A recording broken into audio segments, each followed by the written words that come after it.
Here I go. Okay, got it. Good. Alright, let's see. Let's choose the dude this time. Inscribe thy name, and thou shalt be reborn into the world below. So I guess we gotta just take one. So we get Dan Yuki. Well, until later. Preparations complete.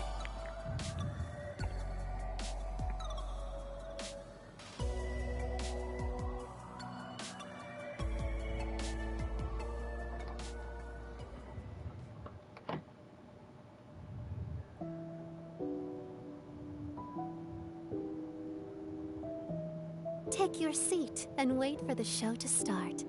A story about the natural laws of the world is about to begin.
Uh-oh.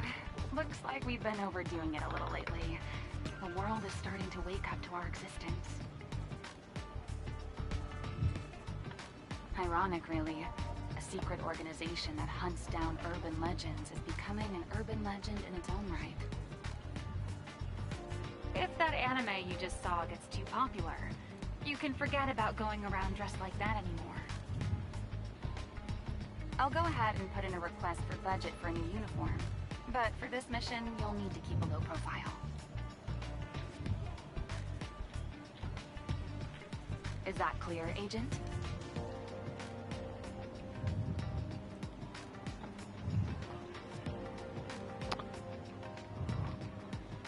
Now then, are you already aware of the anomalous phenomena that have been observed in the city?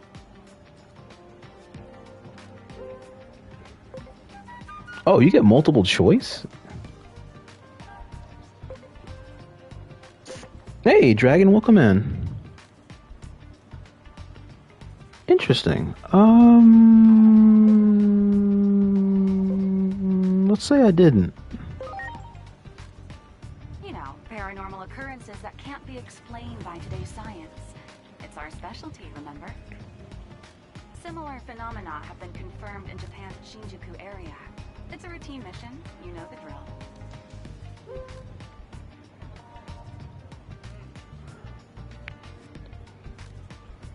I appreciate it, Wes.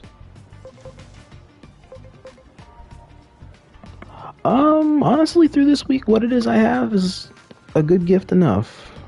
Let's see. Can we go through all the answers? I know it's been a while, but come on.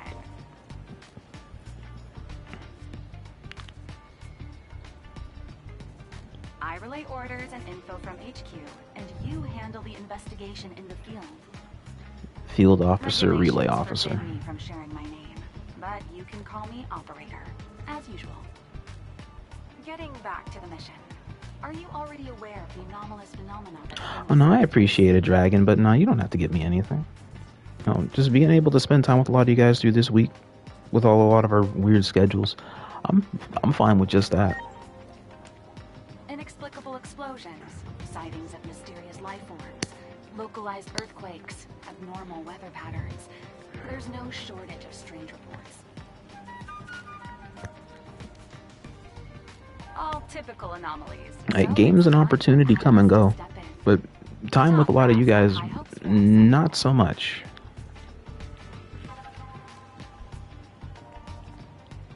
So I'm hoping we can make this mission a repeat performance.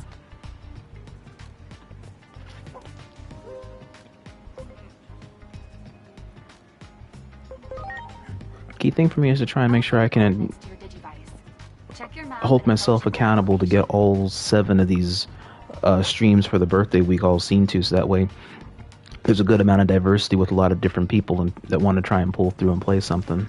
Again, don't blow your cover. And let's pray that the enemy Between this or the Rainbow Six stream, or maybe the Rivals stream, or the Yu-Gi-Oh stream. Just make sure I just got each one balanced for each day. It's time to start the mission. I'm counting on you. Should have came through for the movie night. The movie night tonight was like godlike. Adamas. Higaraki Shinjuku. Wow, we are actually in Shinjuku Station.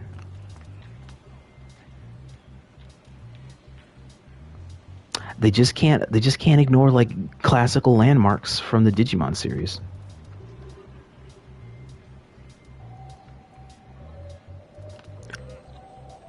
What do we see? We watched a majority of Digimon Season 1. Because I wanted to try and get myself in like a really good hype mood in order to come over here and then do the stream, because Stream 2 was this, to do the Digimon stream.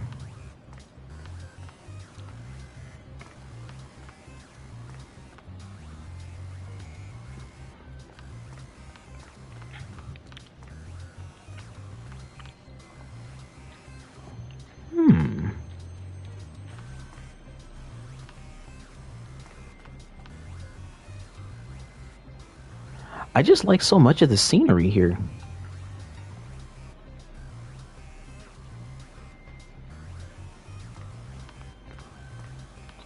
Because what we were watching was I finished watching the rest of the Myotismon arc earlier when I first came home. I made my announcement over in Tax City.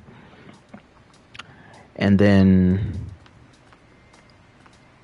after the announcement, I just thanked a lot of the people that were there so far for the past several months so far, between the coaching and the gaming activism both, and a lot of the difference that's been made so far.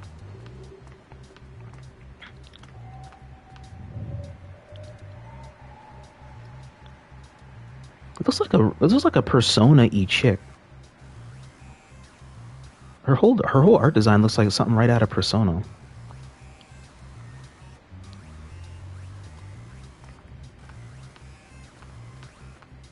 And then from after the Myotismon arc, we went right into the Dark Masters. Because the channel we were watching it at has a good amount of it set to go. And they released the next part of the next piece of the plot earlier this week. So it just makes me hyped to actually play the new Digimon game that's about to come out, well, the demo here. And then just see what type of game is offered here.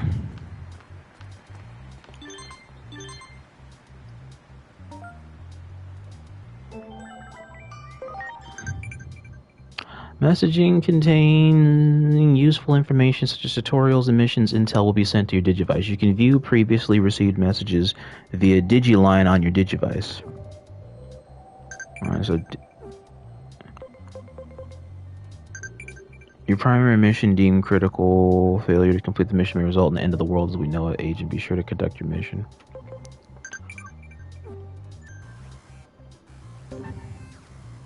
So battle members, mission, Digiline itself.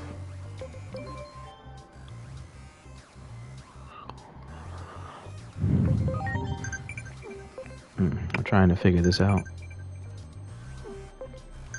Because the way it does its objective finding is interesting.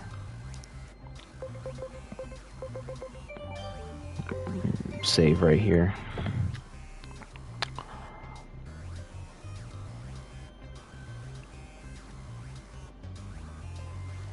Sounded like a good time. Anyway, I gotta get going. I gotta clean my kitchen. I'll pop back in once I finish up. Sure. Yeah, pop in when you got some time. Me and I'll be here for a good portion of the evening here.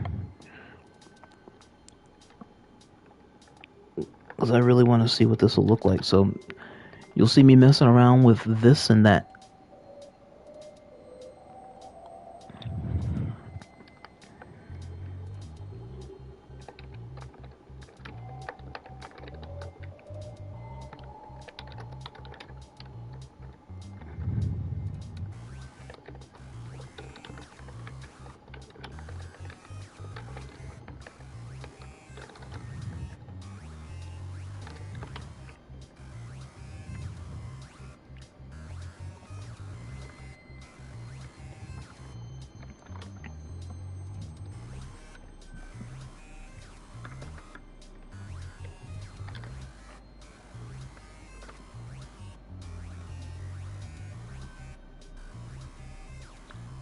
Any of you guys out there lurking, let me know what's going on.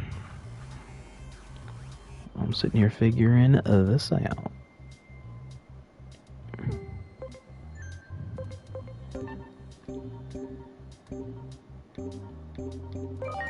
Mission.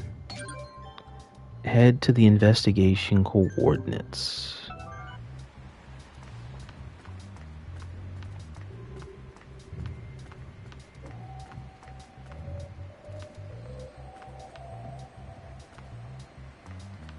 Oh, you can actually interact with the building. Well, you know.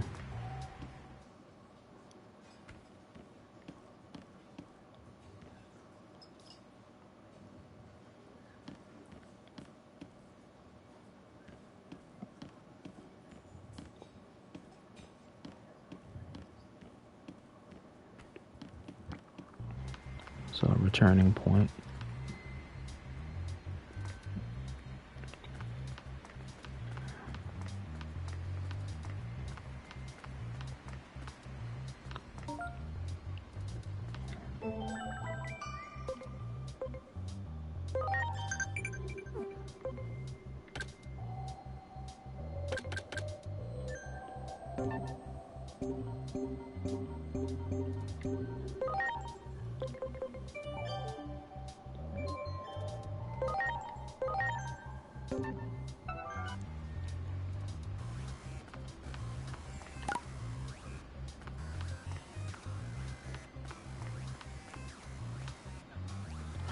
Oh, okay, hang on. I think I see, okay, I think I see where you gotta go.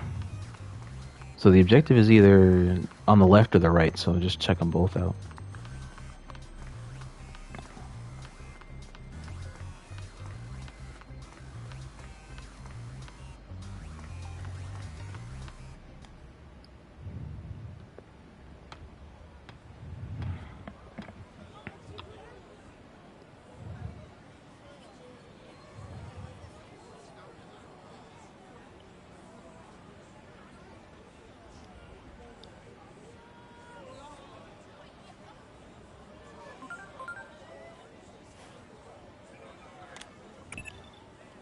I see you've reached the specified coordinates. Give me a sit rep.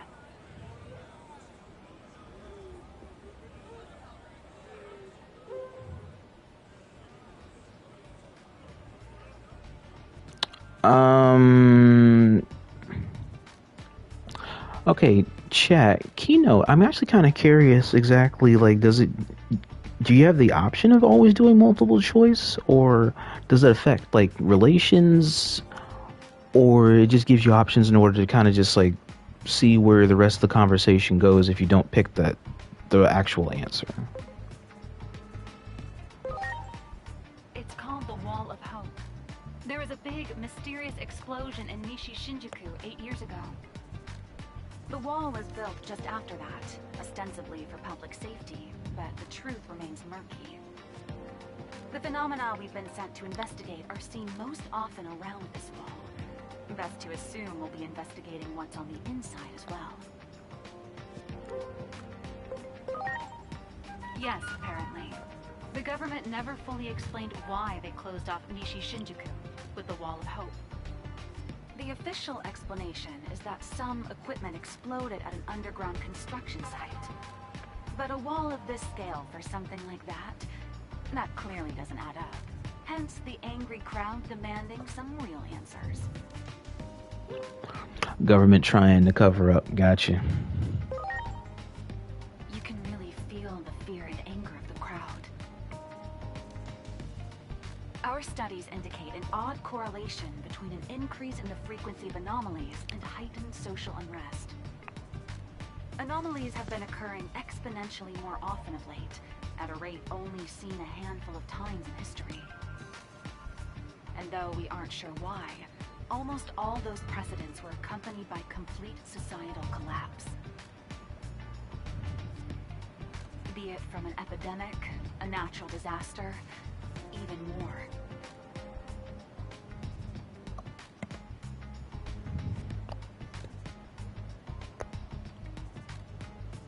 That's why we're in such a hurry. But in our haste, I'm afraid we've alerted the world to our existence. Nevertheless, our ultimate mission is to uncover the causality between these anomalies and the horrible tragedies that follow. Try investigating that area a little further.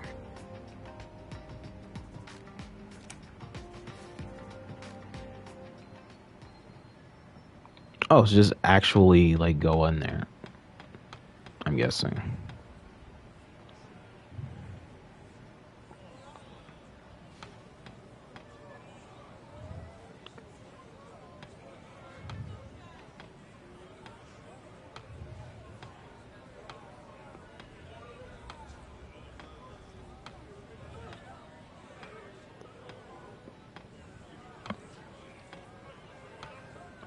This is definitely old interaction, but this is like really nice on the angle for interaction.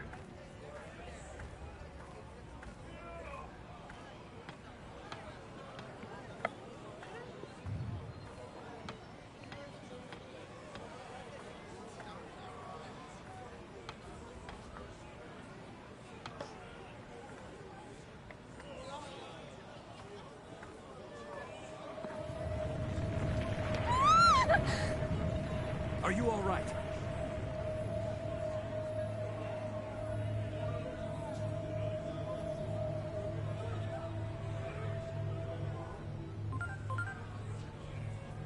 That tremor just now was likely one of our anomalous phenomena. I managed to narrow the target coordinates down thanks to some videos from 8 years ago. Footage of the anomaly in this district was uploaded to the internet back then by some civilians. The actual videos have since been removed, but the comments still remain. And they tell us that those videos were all recorded in areas that are now on the inside of that wall.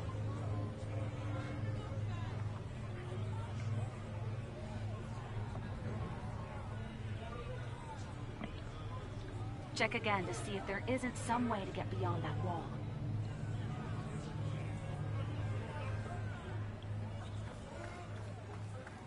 Oh, a shaft. That'll do it.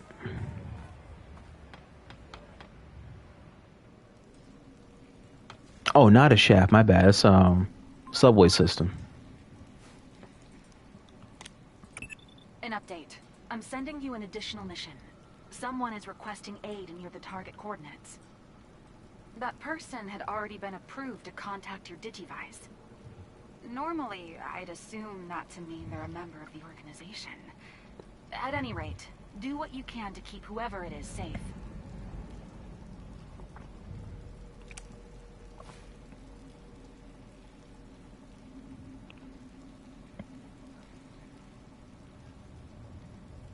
It seems you've discovered some phase electron lifeforms. Phase electron lifeforms. Hey, what do you know? Mom, we were just talking about him earlier.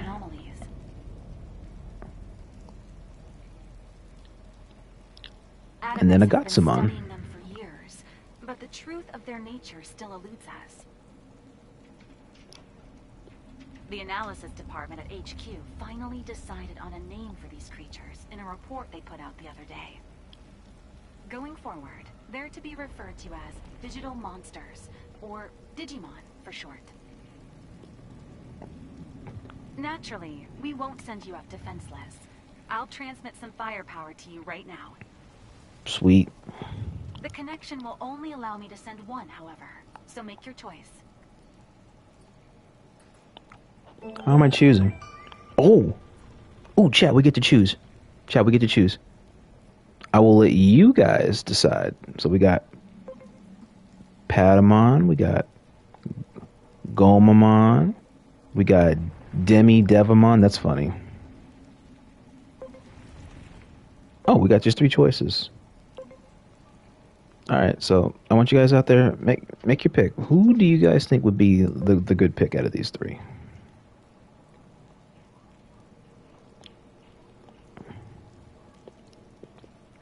Neither do I.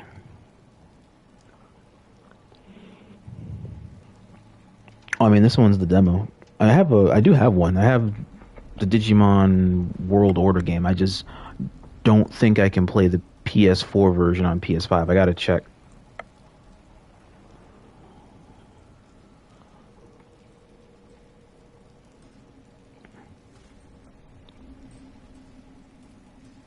I think I know what you're talking about, but that wasn't like this year. That was free. Hang on. Performs water physical attacks. Performs dark physical attacks at power 25. Recovers HP equal to 15% of the damage. Oh, so he's got a little rejuvenative qualities to him. And then performs wind magic attack at power 50. Well, Jen, while you're here, while I'm waiting for the chat to decide, who do you think I should play?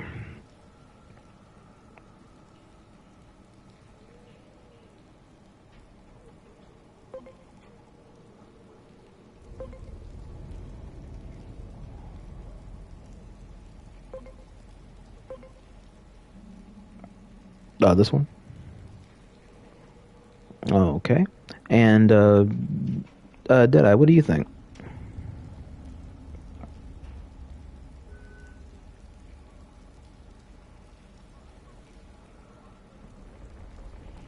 Okay, so either the angel or the devil line. Let's see.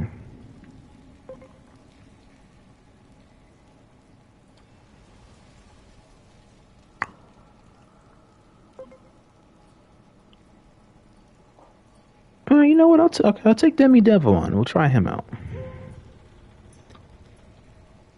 See how I am rewarded.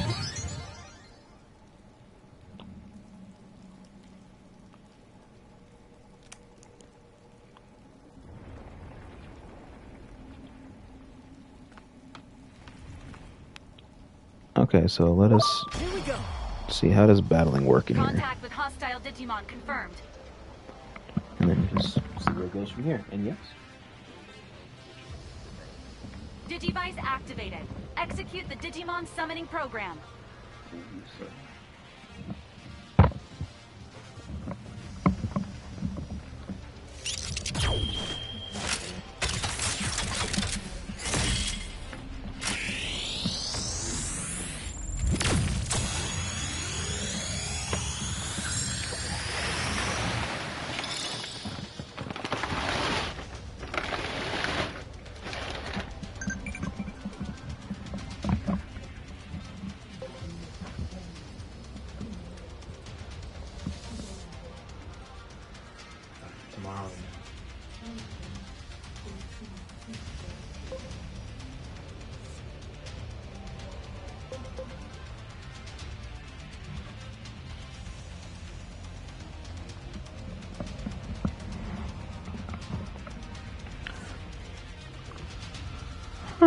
So the data virus vaccine tree is actually a whole compatibility matrix here.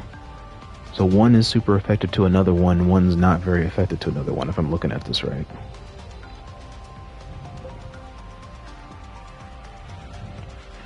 Attack compatibility can be confirmed during target selection, where damage output in percentage will be displayed along with the corresponding arrow icon to indicate effects based on attributes, elements, or traits. You can also view an enemy's compatibility detail via L2. Facing enemies in unfavorable compatibility, consider switching to Digimon with compatibility. Detailed information on attributes and traits can be found via Digivice System, Tutorials, Battle.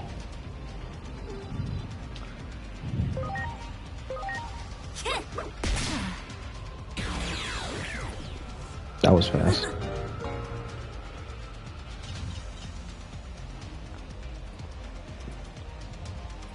Okay, and then you get log rewards.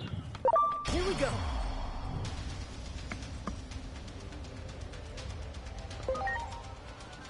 Items, skill. It's go time! Darts!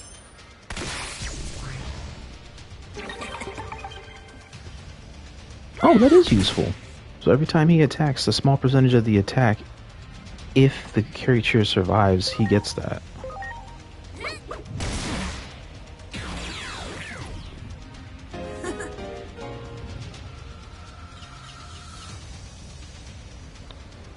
Okay, and money here is called yen. Okay.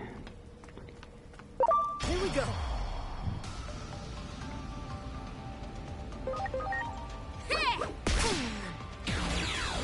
That was fast.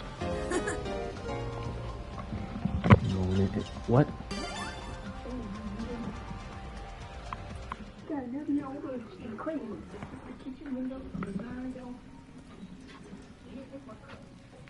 Well, I was gonna do the Clorox.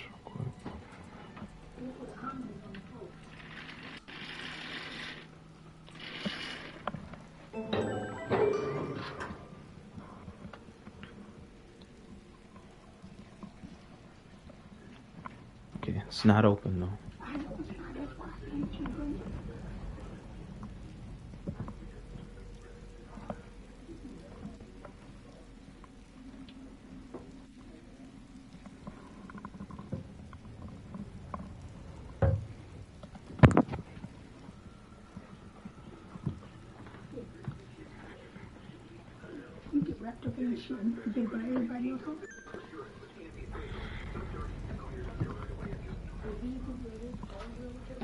I know where it goes, it's just one thing at a time.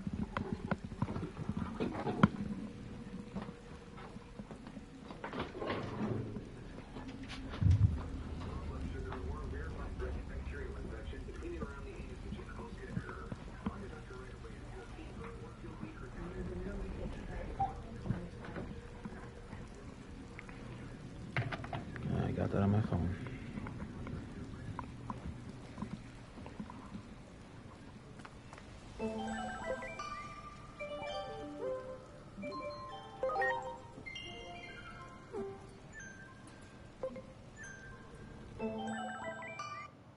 Let me see something real quick.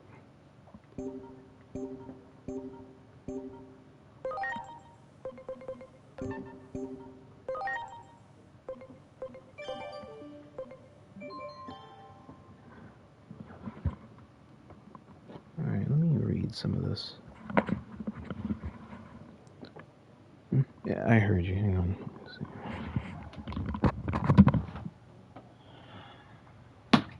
Damn it.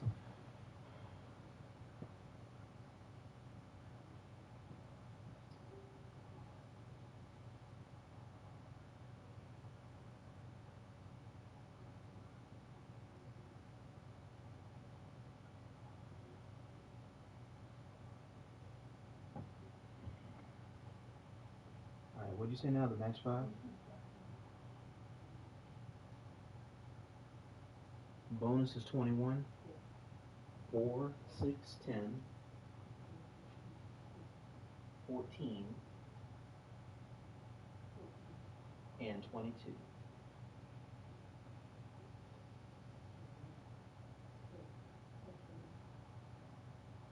Cash balls 1. 20, 32, 39. Alright.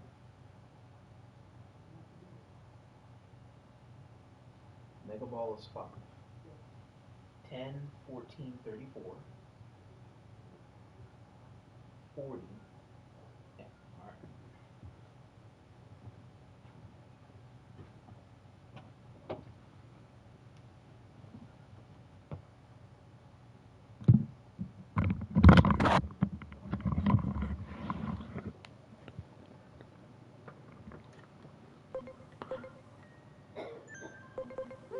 You must progress further in the story to unlock Digivolution. Oh, so it's a choice for them to possibly Digivolve. It's not like an actual milestone of sorts. The public often calls them ghosts or monsters, but we've decided to define phase electron life forms as Digimon. The Digivice enables interaction with such beings. A critical function is the Digi-attack. It allows you to command your allies to hit hostile Digimon with a preemptive strike. Go on, give it a try. Oh, so that's how you do it, okay.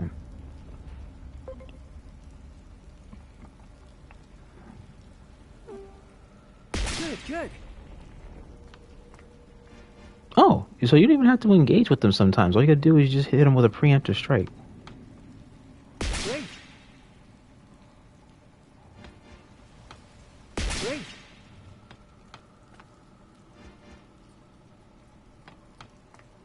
Great.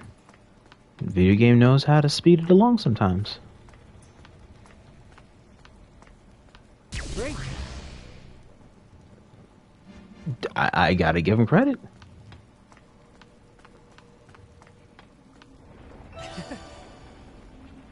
I can kind of like how you open up item boxes in here. It feels very Star Ocean-y.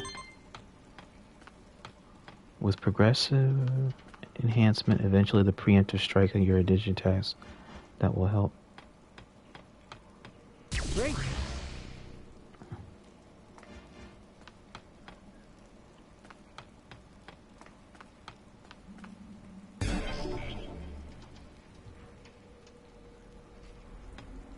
There. Ah, okay, so if they survive the preemptive attack, then that's where we can kind of continue the encounter. Gotcha.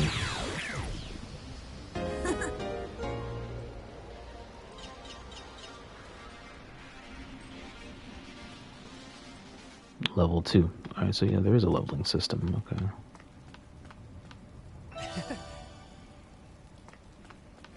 You can do this.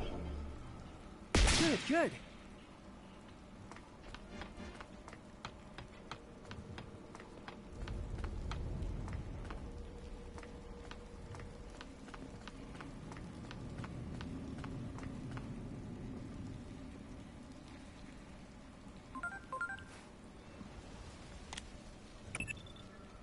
The target coordinates are just ahead, but there appears to be an obstacle in your path.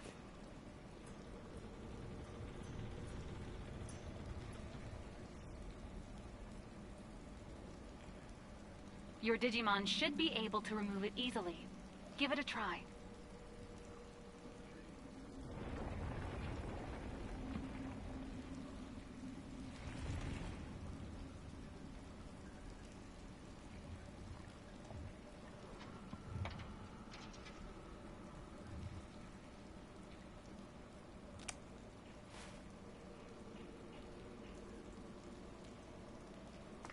Do it.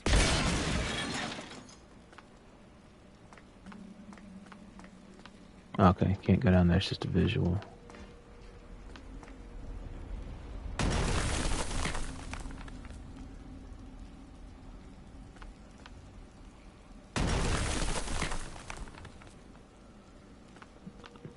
Okay, that's a pathway later, I'm guessing.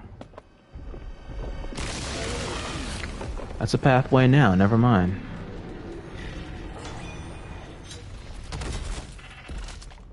Ooh, a metal Greymon.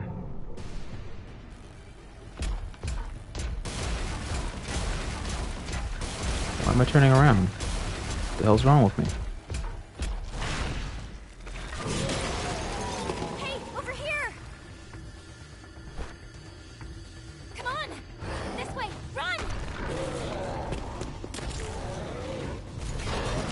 Hurry!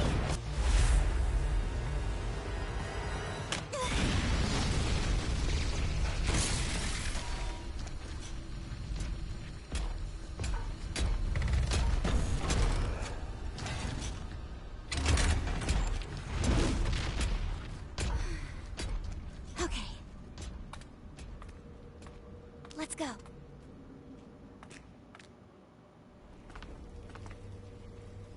Thank goodness we finally found each other again.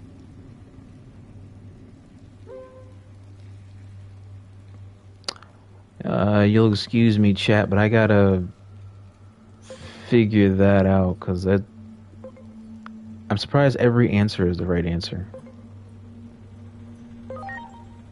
Huh? Enough with the jokes already.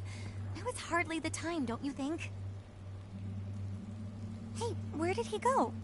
Wasn't he with you?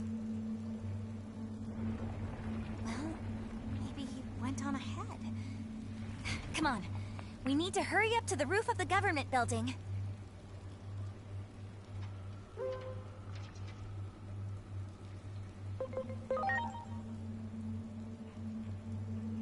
Seriously, what's with you?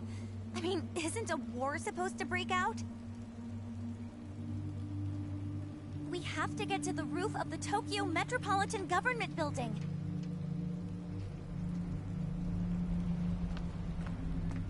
I'm guessing she's the target for our additional mission. She's not making a whole lot of sense, though. No. It's highly probable that she's been affected by an anomaly. What I still want to know, though, is why she was already approved to contact your Digivice. I'll check the database again. If I learn anything, I'll be in touch right away. Even though she piques my interest, we need to do something about that giant Digimon first. We can't allow it into the city. For now, please proceed with the primary mission.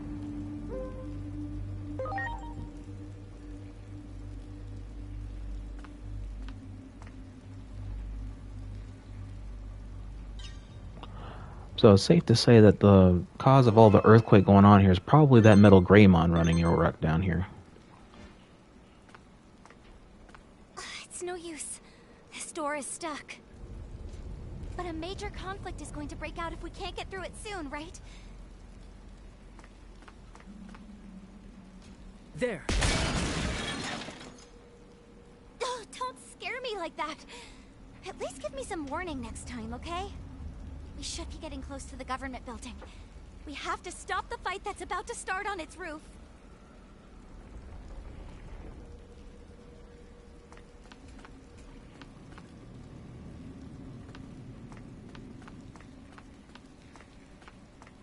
Great.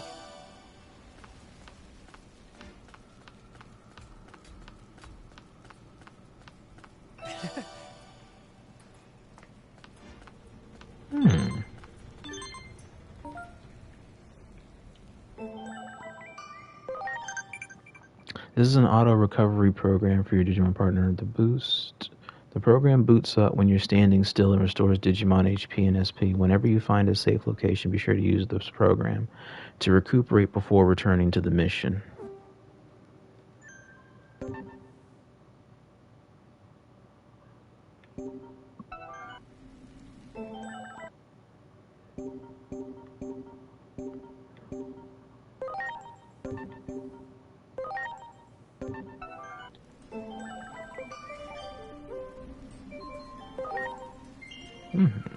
No chat, I'm not against it.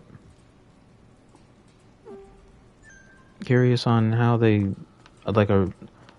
the inclusion of a regenerative feature helps in these instances, because I feel like in the middle of a battle, you're probably not, or depending upon whatever the space is or the area, you're probably not going to have a lot of reprieve time in order to really try to apply that consistently. But it's something.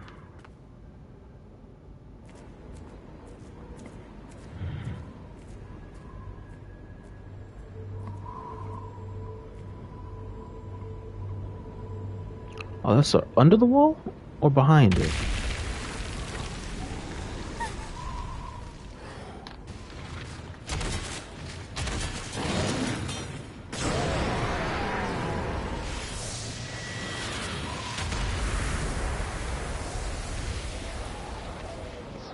What the hell? An Omnimon?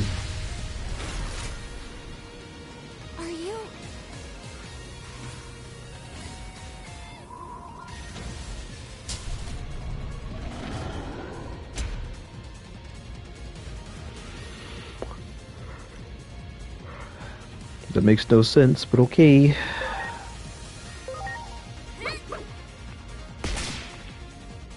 You will never see it come. Transcendent sword!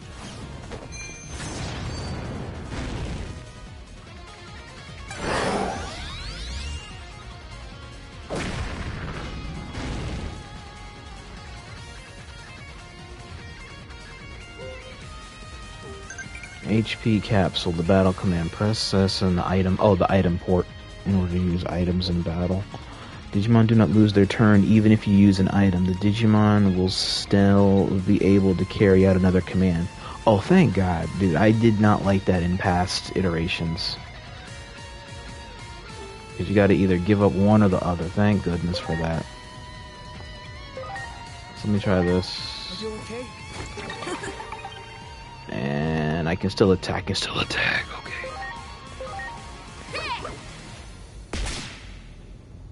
It is time. Transcendent sword!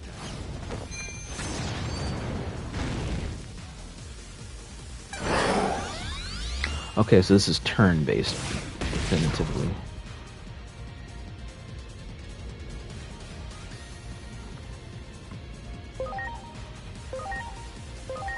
Now.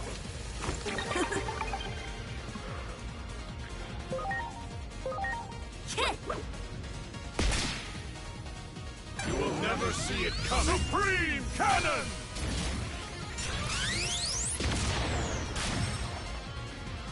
Leave this to me. Show off.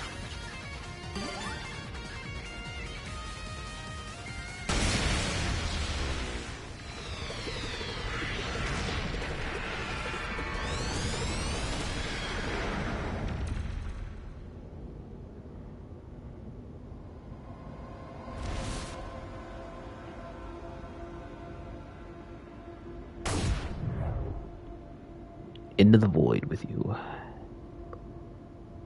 It might have started already. I sure hope that he's okay. We need to hurry too.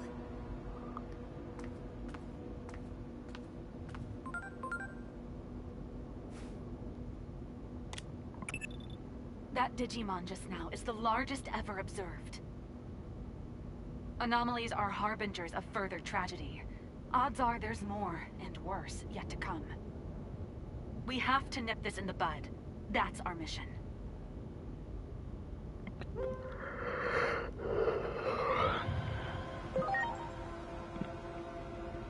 I'm counting on you, Agent.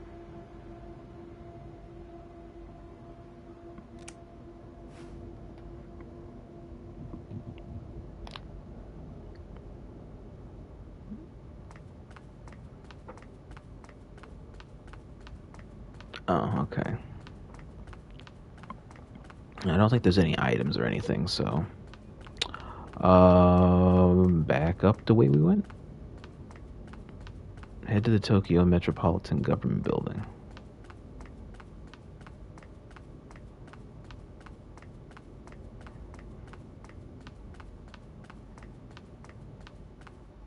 I like how you can just climb this like this.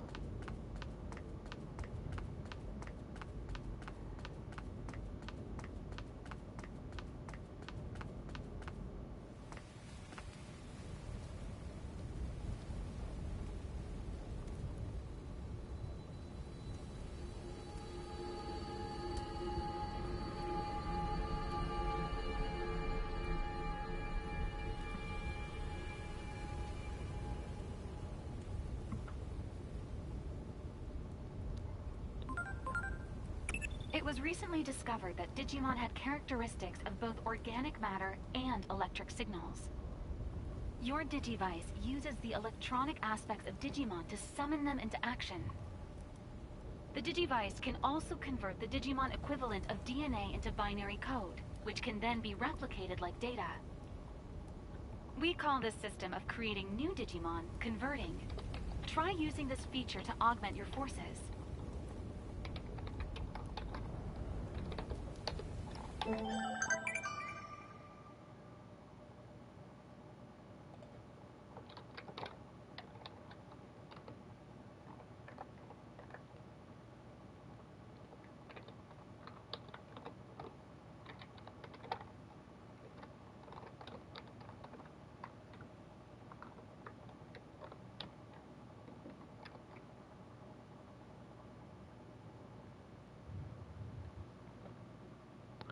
Create new partner Digimon based on battle Digimon can be converted once their scan rate is between 100 to 200%. Defeating a Digimon in battle increases the scan rate of that Digimon. When you find a Digimon that you are looking for, keep on battling it. You can check the scan rate. Oh, this is like what Star Ocean does, and I'm thinking if I'm reading into this right, where you can battle enough times in order to just get the data of the Digimon or the data of the creature enough.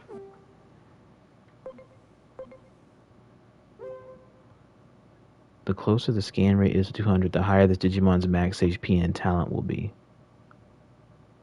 Wait, closer to 200%. Oh, it is 200% max. Oh, hang on, give me.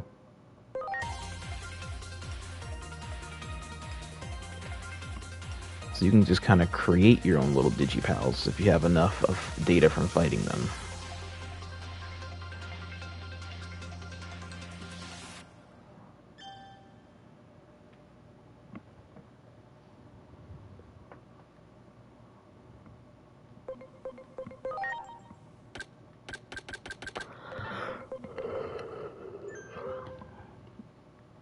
Okay. Oh, okay, we got them both. Sweet.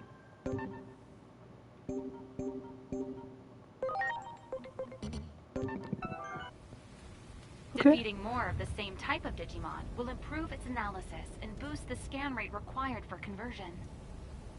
Once the scan rate reaches 100%, you'll be able to convert that Digimon and add them to your ranks.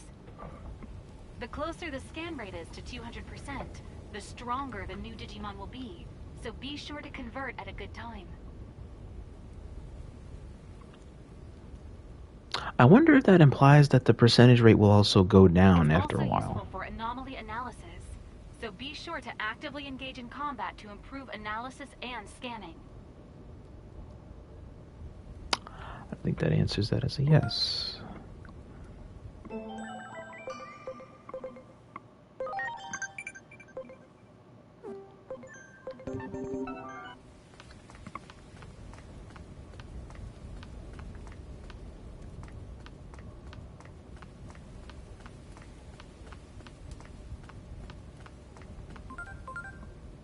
What happened here? Don't mind what happened here. What the heck Digimon is that? Could this be what the wall was built to hide? That's like Gigadramon. Maybe something's happening on the roof of this building like that girl said. We can't ignore this. Cast aside common sense here. Anomalies always take a turn for the unexpected. That's a wild sentence. Target coordinates set to Tokyo Metropolitan Government Building rooftop. Your first priority is to find a way up.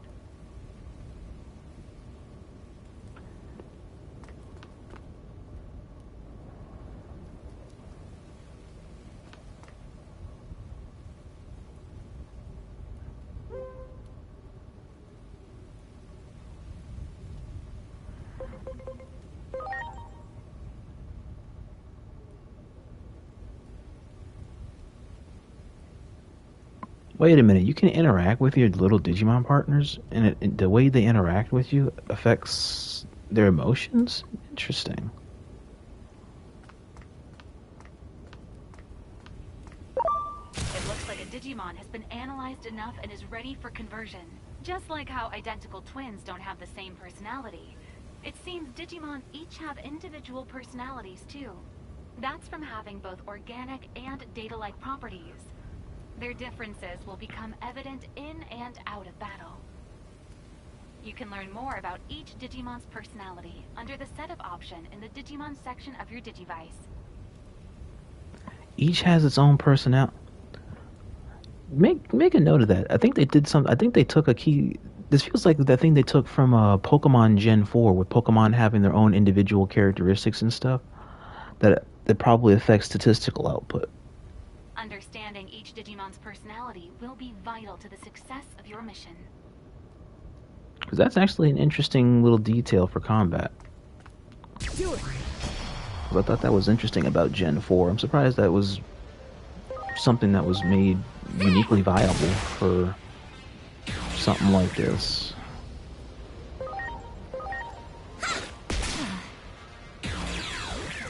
Oh, okay.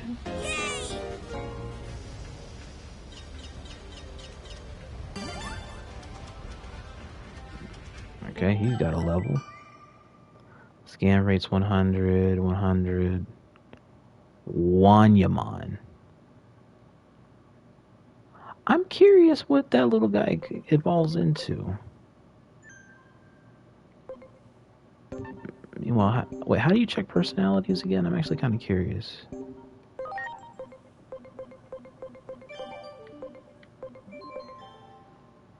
This one has a daring personality. This one has an enlightened personality.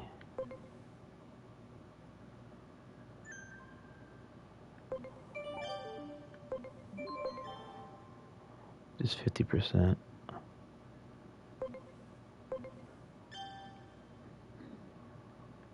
Photomon. Wanamon. I just don't know what type of Digimon that's going to be.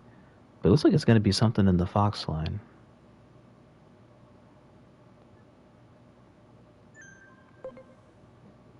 I don't know. I am interested. Good.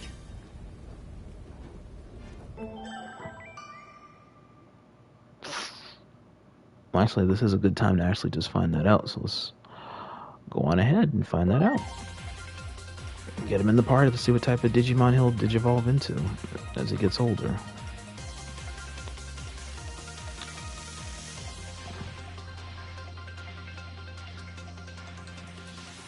Because I've seen a Digi-Egg with that symbol on it, and I never knew what it was until I seen this little creature here. So I'm really, really curious.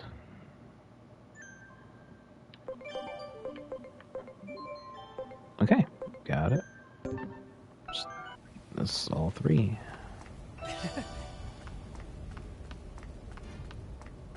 That one.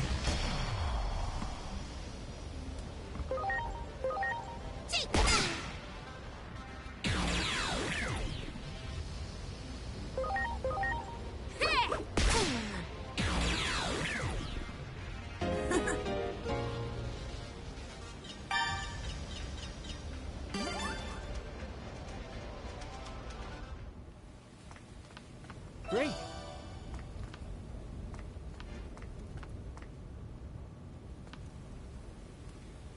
That one. Wait a minute, a kendo-y looking dude. What the hell is that? Oh, that's Punimon.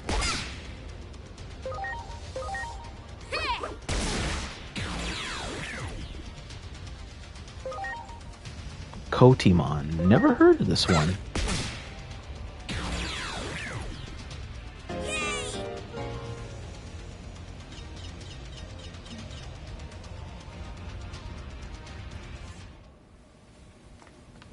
Wow. You got it.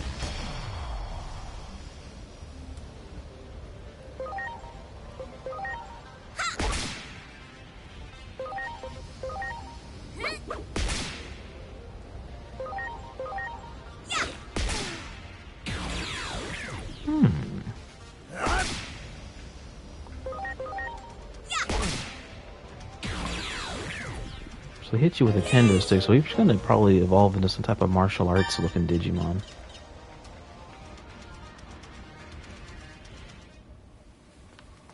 Great.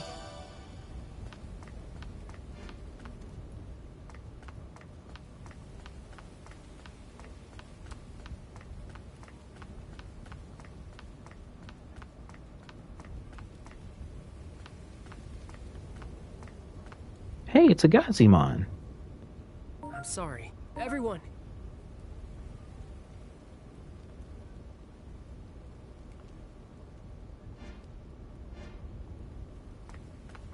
There. Gazimon and Godzimon.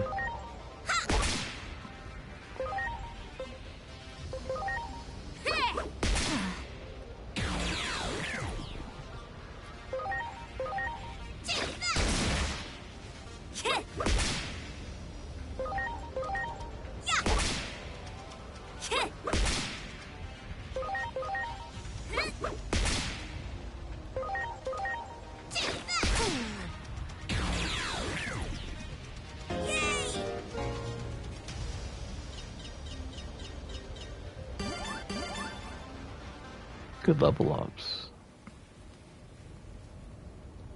Hey, it's Tentamons. What does getting smarter do?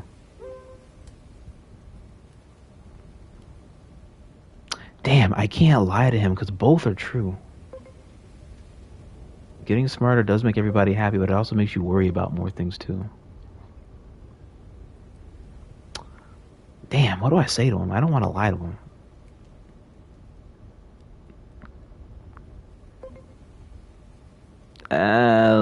Just keep it 100 with him. It makes you worry about more things.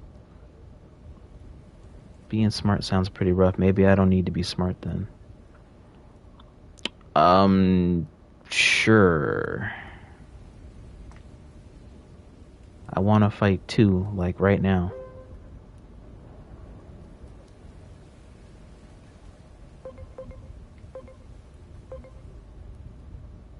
He is very enthusiastic. So interacting with Digimon... Okay, so this is actually very interesting in the nurturing aspect that they're paying attention to in detail. So nurturing your Digimon is also interacting with them and then delving more into their personalities that can either help improve or sharpen their personalities.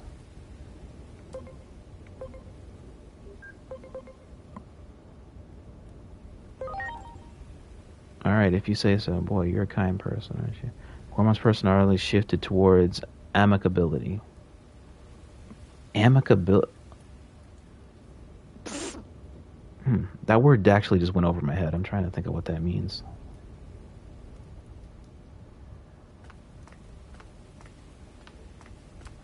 Do it.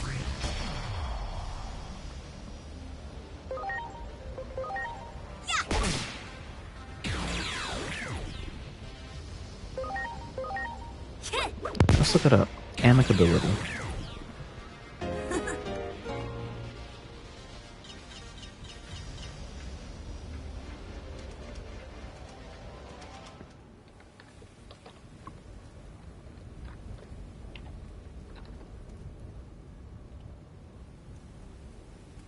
Amicability is defined the state or quality of being friendly or amicable. Oh, it's a synonym. Okay. So, thesaurus filler. It implies a disposition to maintain goodwill and an absence of antagonism in interactions. Oh, so it just means you're social. What's this warm feeling in my chest? I feel hot when I think of someone I like. What the hell?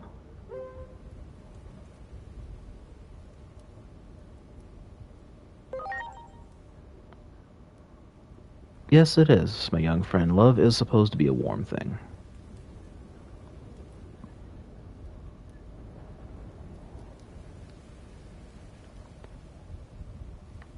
The hell, am I supposed to fight that thing? Let me take the Tentamon. Hey, it's a toy Agumon.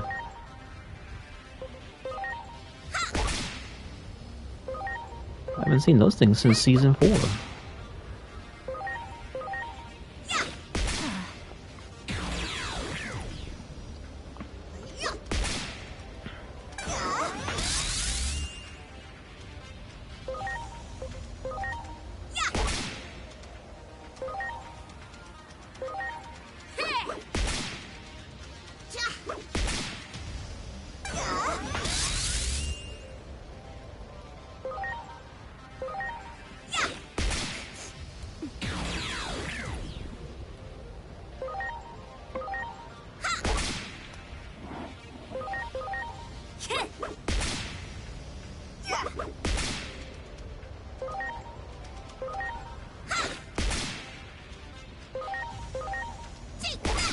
Good job, team.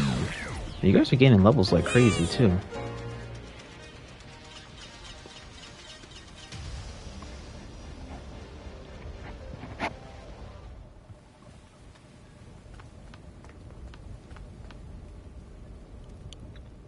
I'm curious what that Digimon is, but at the same time, I don't really want the smoke. I'm sorry. Everyone. So I am going to go around.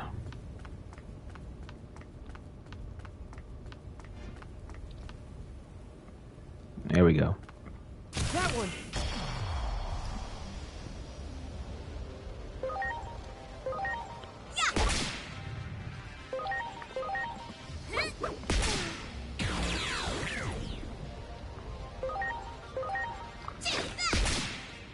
Here it comes! Knuckle cleaner!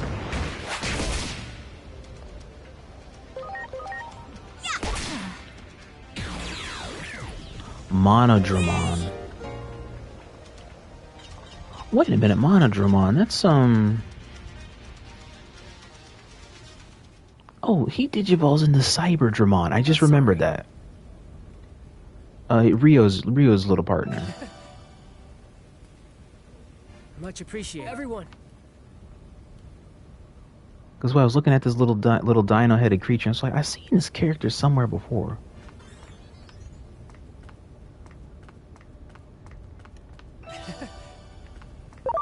You got it.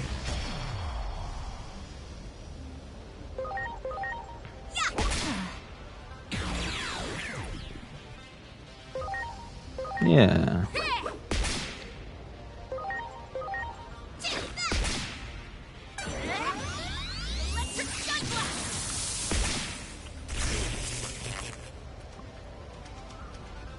All allies have been paralyzed. Oh, they even have status elements? Interesting.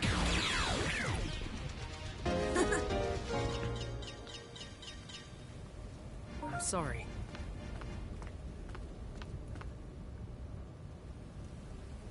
Everyone.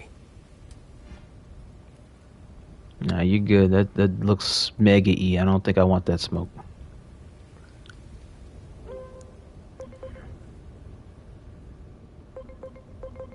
You can rub my shoulders.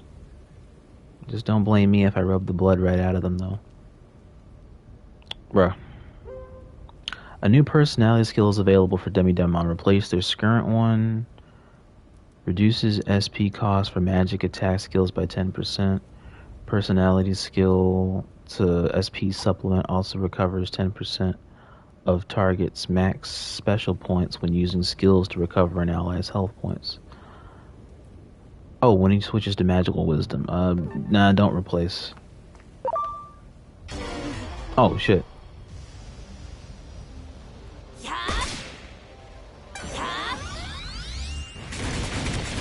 Hey, wait a minute. I remember this Digimon from the school episode in, Digimon Frontier. What? Dracomon. Okay. Attacking and using skills against the enemy sometimes results in a chance for a follow-up attack. Press X to trigger extra attacks. High bond and attack favorability increase the probability rate. Wait, you're rewarded extra turns by having a good bond with your Digimon? When extra strike triggers, a circle will appear on the HUD system. Press X when the circle reaches the center to cause an effect strike.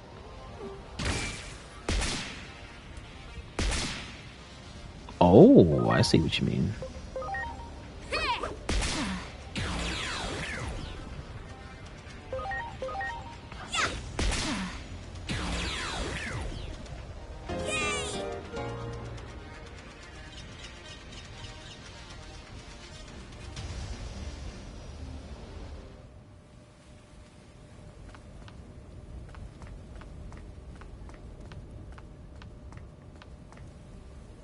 Looks like we made it somehow. I don't want to witness all this fighting. Let's see how high the elevator can take us.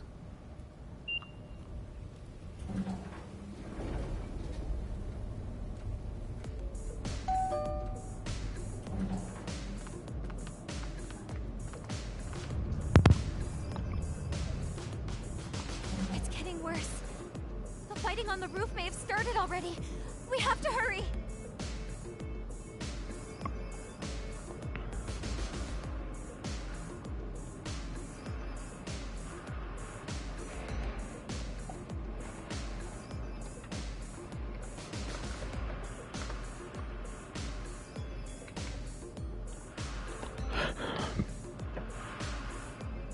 Let me see.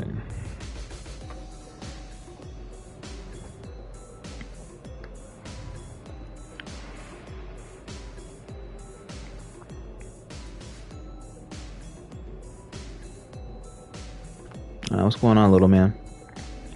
I'm so hungry.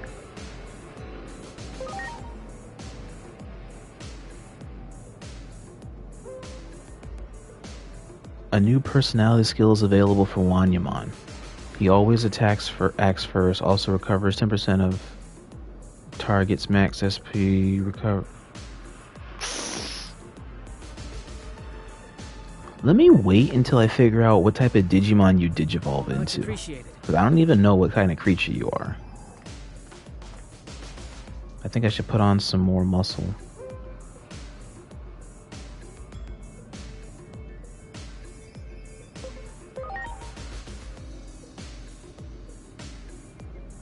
There you go, attaboy. We have to go to the south wing to get to the roof. I wonder if we can get there from the other side. So, a maze, basically.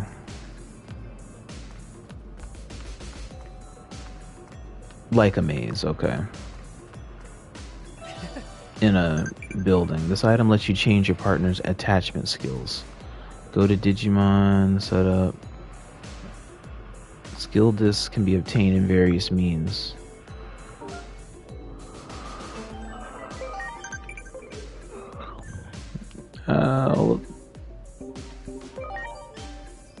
That's an item.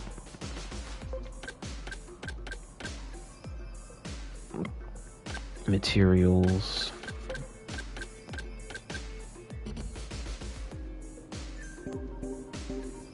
Digimon setup.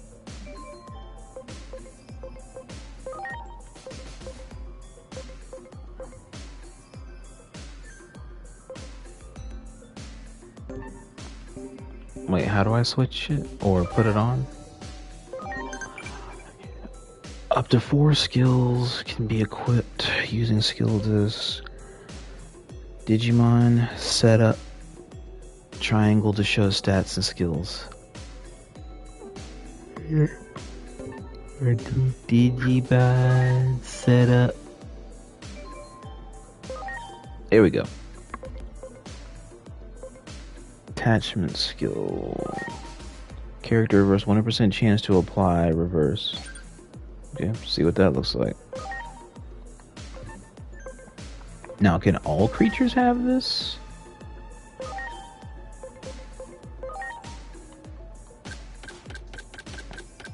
Okay, no, it's to each is their own. Okay, got you. Got you. So it's all a matter of just using it carefully. Save. Save right here at the Tokyo metropolitan area. And hey, with the viewers out there tuning in for the Digimon stream, I appreciate you guys.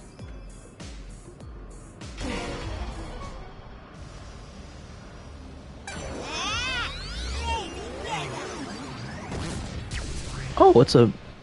I think that's Caramon.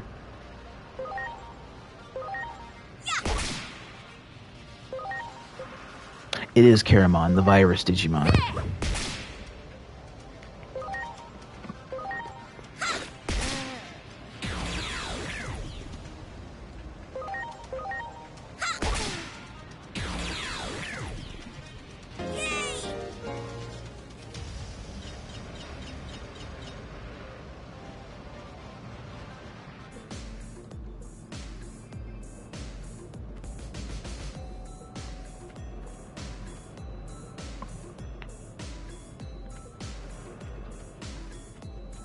Hey, it's a Mushroomon. There. It's an Impmon, Toyagamon, Mushroom. I thought Mushroomon was a champion level. I mean, not that I'm complaining. I'm just intrigued on how it got here.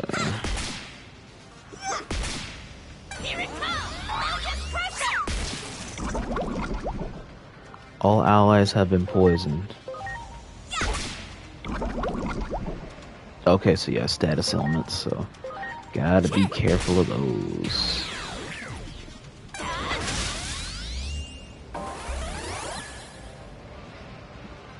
Ooh, we gotta get you out of here, little man. Are you okay? Hey, thanks. Boom.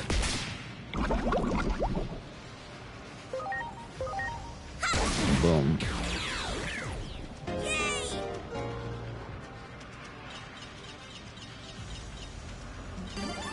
Gotta level up. Gotta level up. Much appreciated. Everyone!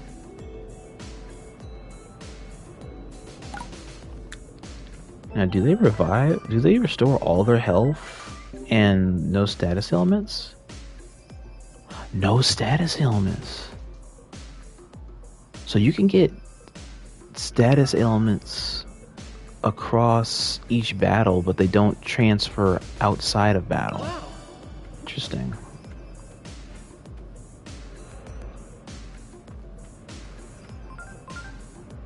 Your Digivice also has an analyze function. It instantly scans your surroundings and marks anything suspicious. The Digimon in your Digivice help with this. Their sense of sight and smell helps pinpoint places of concern. A useful feature when you're unsure of where to go. Do it! Yeah, but wouldn't it be something else here in this room that they can kind of pinpoint?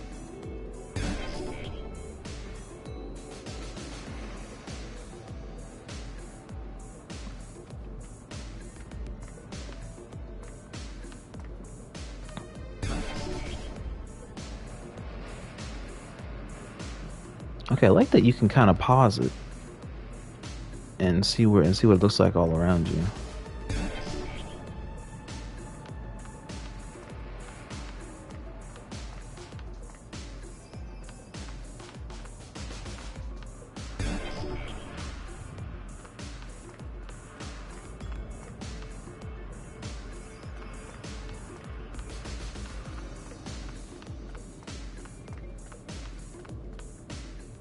I knew it.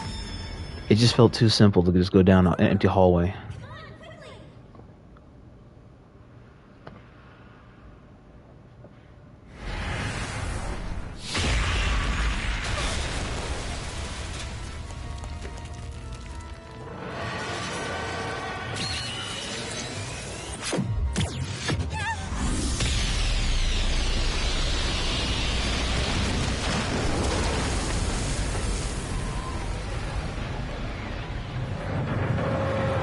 There's no way that's a Digimon, right, chat?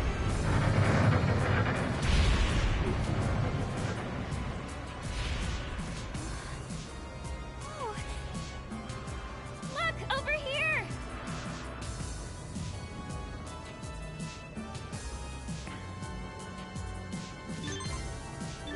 I'm going to continue upward. I'm worried about our little friend. Let's meet up later on the roof. You can't continue your investigation from here. You need to find a way to the other side. Yeah, no bullshit. I'm still trying to actually figure that part out. And I see you have a question. What is courage? Obviously.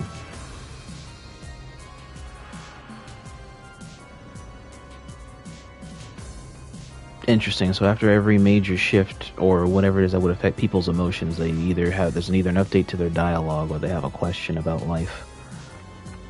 I mean, that's one way to grow up. Hey, a Biyomon.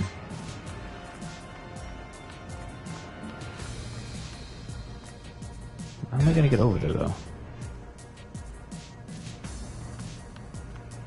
Oh, never mind. You got it. Answered my own question.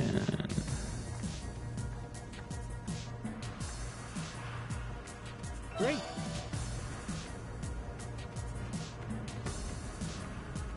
Wow. Great. Do it. What? What in the world is going on? Hey, it's a male Biyomon. More you know.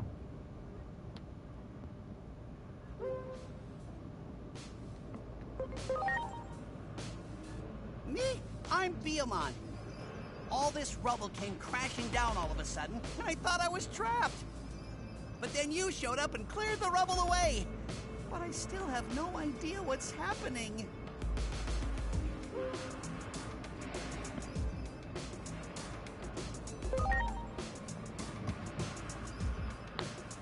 I don't know. All of a sudden, this rubble came raining down. I just want to get back to my friends. That's a fair question.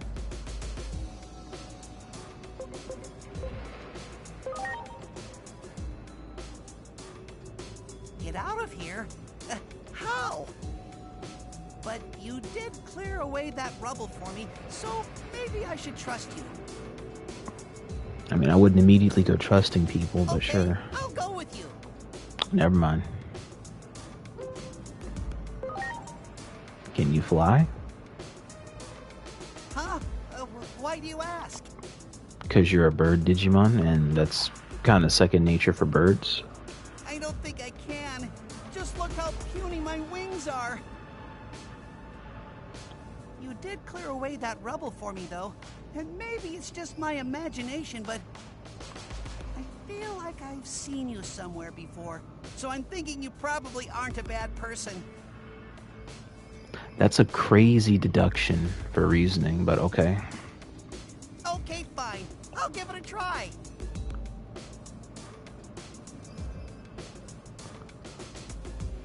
Alright. You coming? Okay, good. So let's... I see where the game wants me to do, where it wants me to go with this.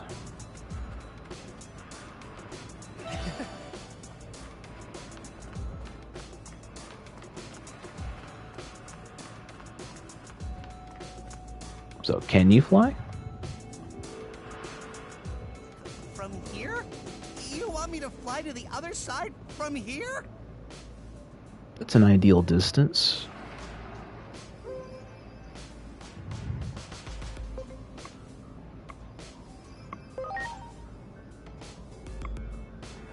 But I guess there really isn't any other way, is there? Okay, I'll try. But I'm not guaranteeing we'll make it. Hey, the best you can... It's the best you can do. Well, grab on. Here goes. Wait, can you lift us?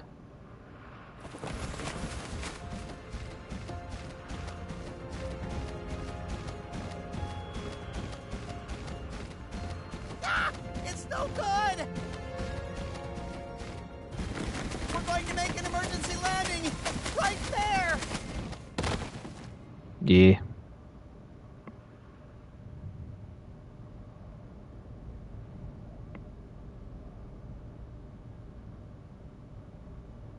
I'm sorry, I think we ended up further away. I also want to apologize for the Digimon conflict in the human world. I wish I could help from here on out, but I'll only be a burden to you. I think it's better for me to rest here.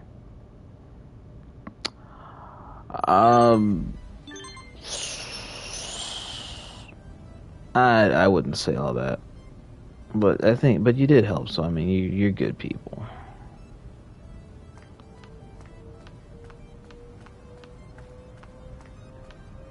Hey, is that a Starmon?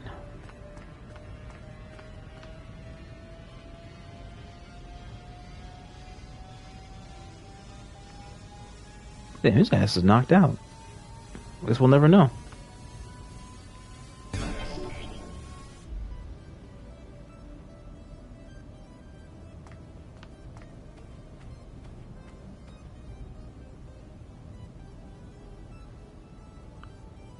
Oh, hey, we were just looking at this Digimon earlier. That's Kiwimon.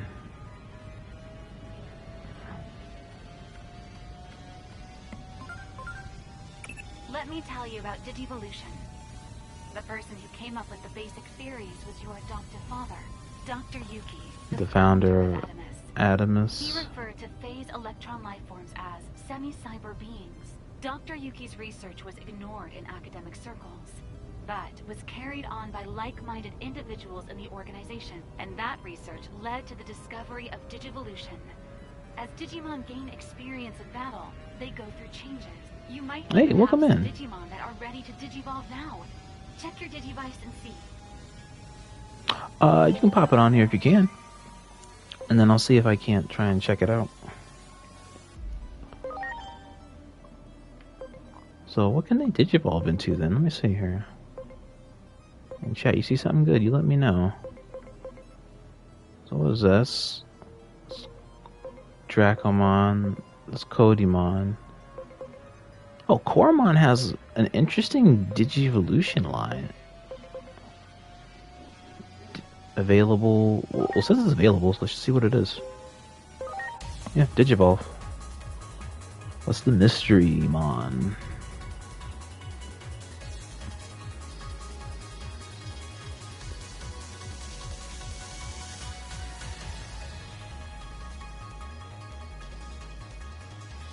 Okay, so we're going back to basics. It's an Agumon.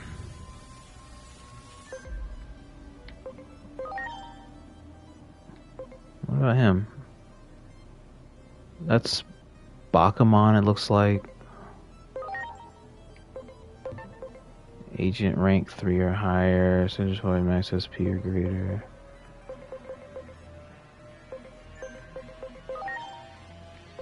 I still want to know what this little guy digivolves into.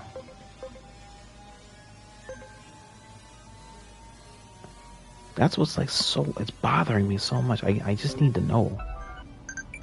As Digimon gain experience, they can undergo significant changes to their appearance and nature that make them stronger. There's Digivolution, yes. They meet certain conditions, meet the required stats, meet the required agent rank.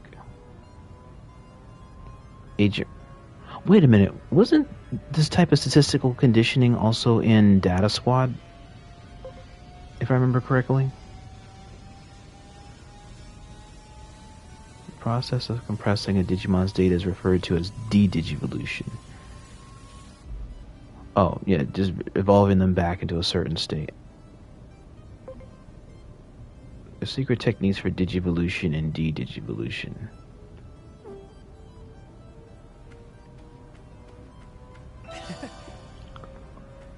Okay, but I'm still just super curious on what this little guy's gonna become. You got it.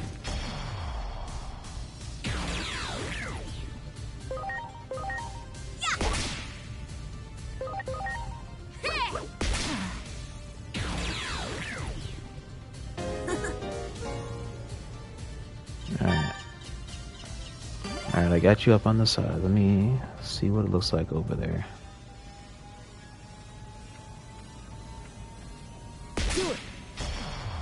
There's a Caramon.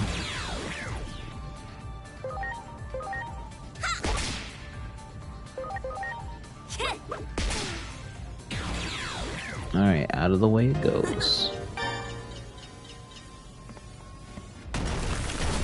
Weirdly enough, I'm not really in a hurry to deal with the... Oh, shit. That's,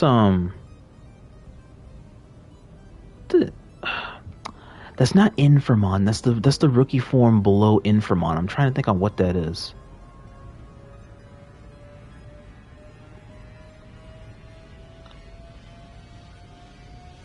I don't know. If anybody out there lurking in chat, let me know what type of Digimon that is, or what is like Infamon's pre-Digivolution state. I know that's what that is. I just can't think of what it is.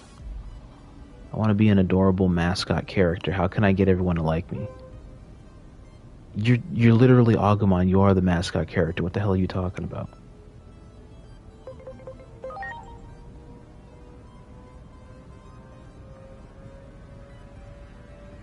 Yeah, you're literally Agumon. Like you're the poster on every Digimon game known to creation.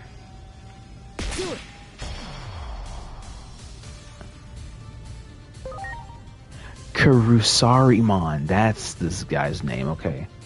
Kurusarimon.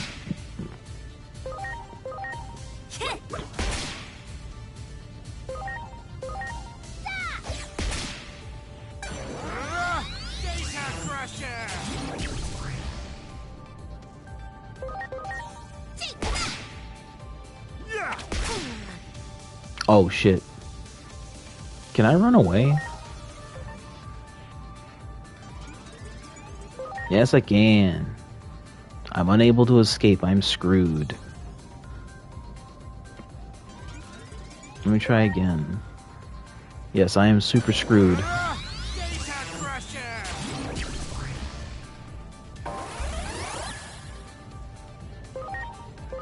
Damn. I'm really sending these Digimon to their death. That is OD. And I have to commit. This is really bad.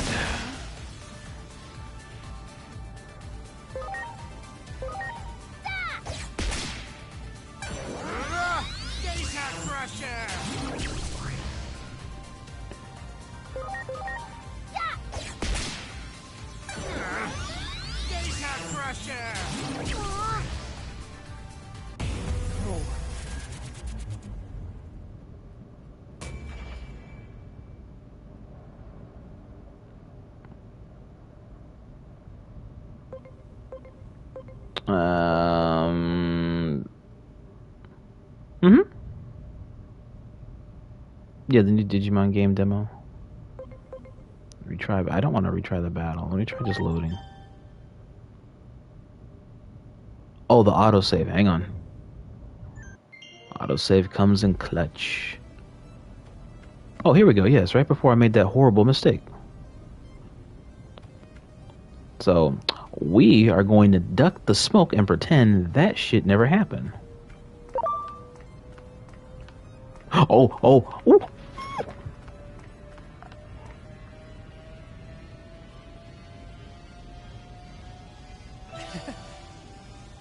Oh, dear God. Oh.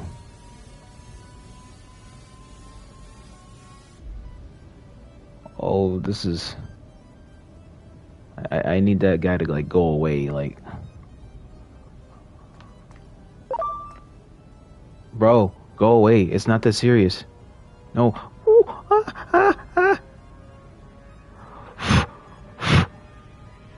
Move.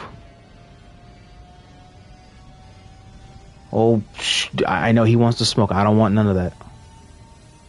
Please go away. Please.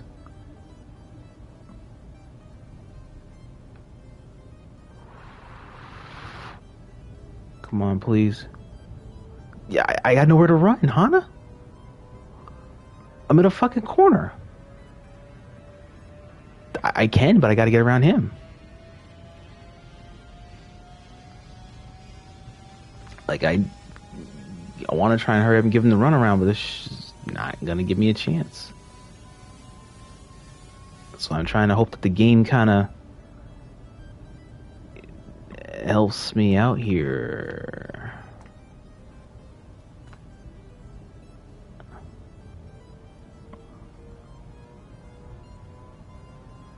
You know what? Let me try and make a break around him and see if I can actually make a break.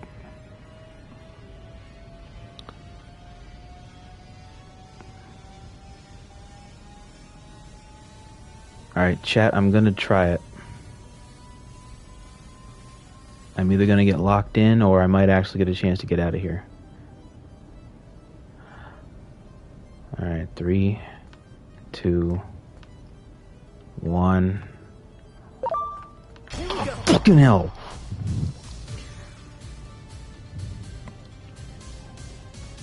Escape. Thank you. I want to get the fuck out of here. Damn it.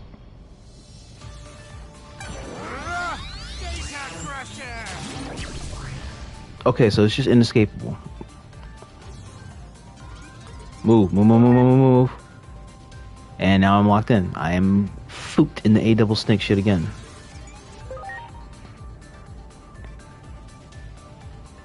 Bro, you got it. I don't want the smoke.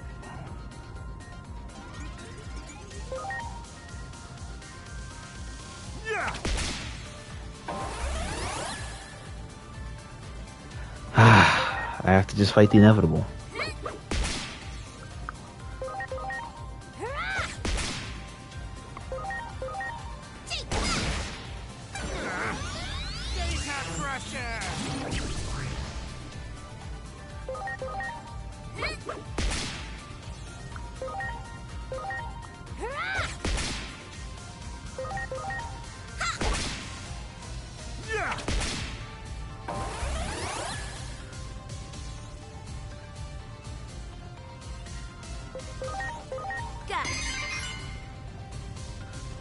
Might as well raise your guard. Fuck it. I don't know what to tell you.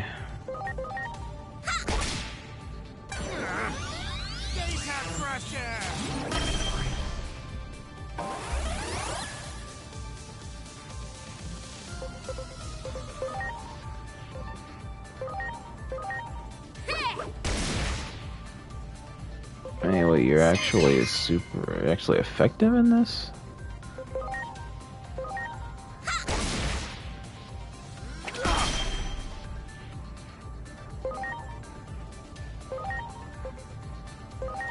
Please. Let me try it out.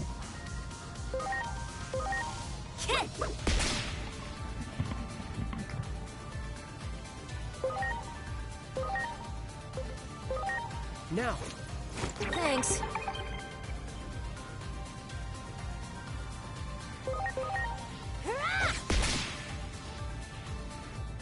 Wait a minute, could this actually be doable? Oh, god damn it, now this battle's getting my hopes up.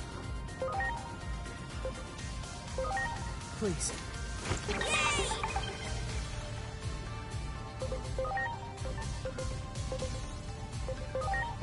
Guard.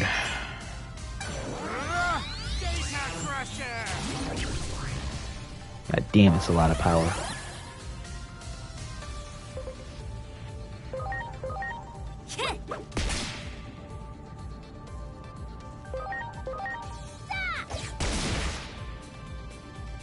Hey, wait a minute now. Hang on. Wait a minute, chat. I might be. Call me crazy. Now. I'm already calling myself crazy. Hang on. Just put your guard up, little guy. Okay. Yeah.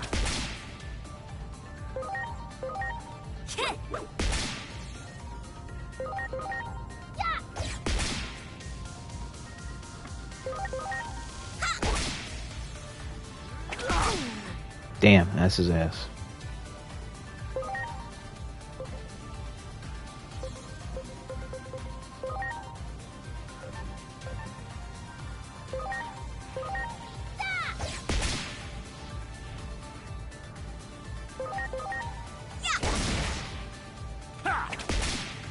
Ooh. Oh, little guy, hang on.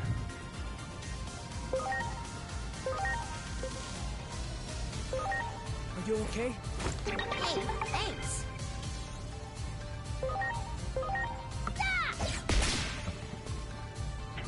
Okay.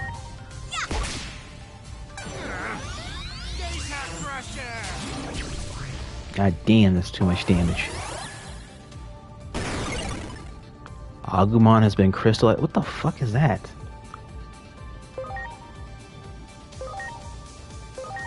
Now. Can you still attack? Okay.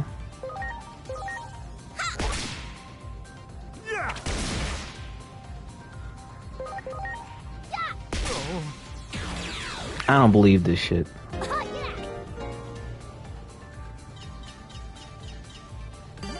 I don't freaking believe this. Sorry.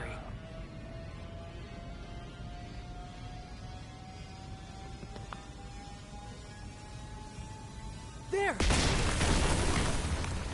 Let's just save the game. But I don't believe this shit actually happened.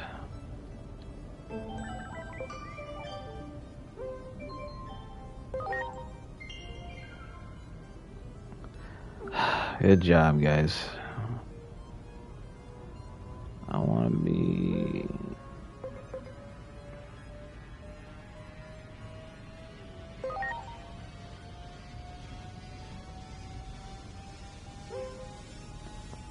Nah, I'll reply. Wait, what's he asking? If there's anything I don't know, will you teach me?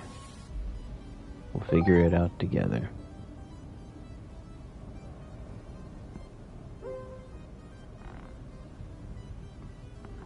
Nah, keep him as is. Somehow, little guy here actually came in clutch for some reason. I'm so hungry.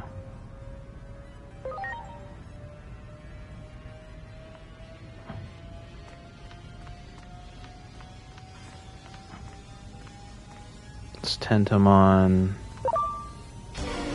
Oh shit. Tentomon just hit me from the back. Pause. Here goes! Super Shocker!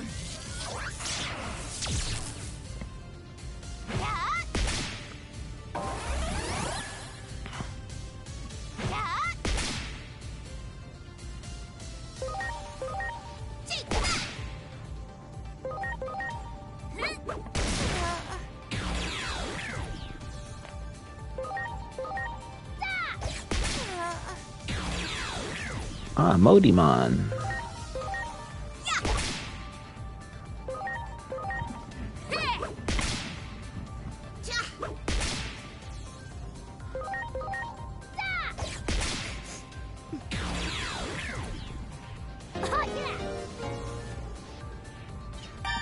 You can't even barely see his little tail wag. What the hell? Much appreciated. I mean, I guess you see the little animation style, but Everyone, I'm just at a loss. Trying to figure out like what the hell I'm looking at. And the premise that there's no save file or just oh wait, hang on. Hey Lolo, welcome in. wow. Thank you. Good evening, Ron. Hey, how you been out there?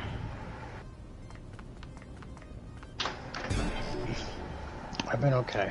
You have a good birthday so far? I think so, yeah. Honestly, just the premise and just making it super simple.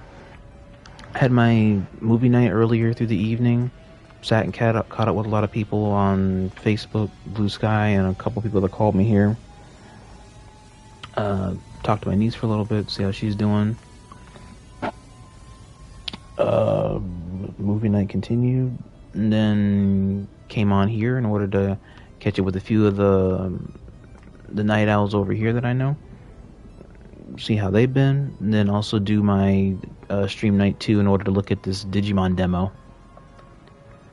Well, the demo for the new Digimon game is coming out. So far, it's fun. It's just a lot of nuanced things with it. To backtrack a little bit, what movie was for the movie night? I was watching Your Name earlier in the evening, and then I was watching just Digimon. Your Name, the anime? Yeah, it's a movie. Yeah, Very, very beautiful movie. Because I feel like I already seen it. Yeah. Let me see if I can pull it up. Let's see if I can send you it. Thank you, though. Yeah. Because it's not an anime, unfortunately. It's literally just known as a movie. It's a good thing from back in 2016. Yeah. The last time I saw a movie that good was Summer Wars.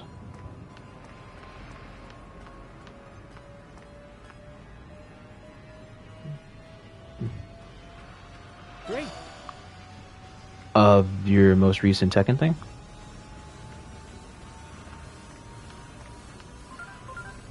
Okay. Here we go. We're right back where we started from with That shape and structure. wherever we are in this No building. doubt about it. Why did the government close this place off to begin with? Is something afoot that not Okay. even Rodimus is aware of? The two of us may be in over our heads. I'll make an urgent request for reinforcements. The nation's security agencies won't be of much help. That's why Wait, so this is a man-made entity? we must fulfill our mission. Not gonna lie, it looks like a Digimon chief.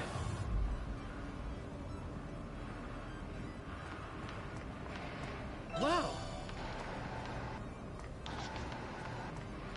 Oh, at least right back where we started from. Great. Literally, from what it looks like. Wait, hang on. Oh, no, hang on. I think we're in the right place, because the Biyumon failed and dropped us off right down here. Hang on, I believe we're Fuck it, we'll figure it out.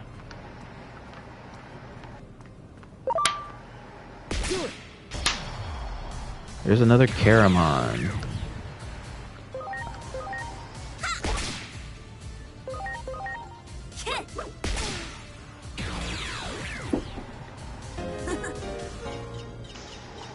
What the? Oh, whoa. Not another one. Dude, please, I just want to go across.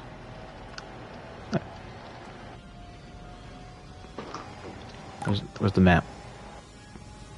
If I scoot past him, in theory, I should have nothing to fear.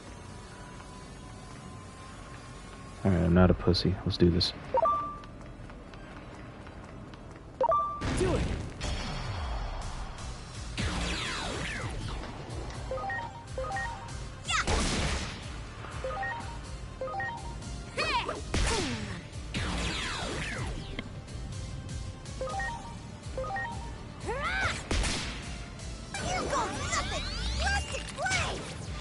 Plastic Blaze. Agumon has become confused. So that's another thing I'm noticing too. So if you have different ailments that can also be affecting a Digimon, similar to like a Pokemon, I'm wondering if they incorporated all the different possibilities of a status ailment. Like what Pokemon did.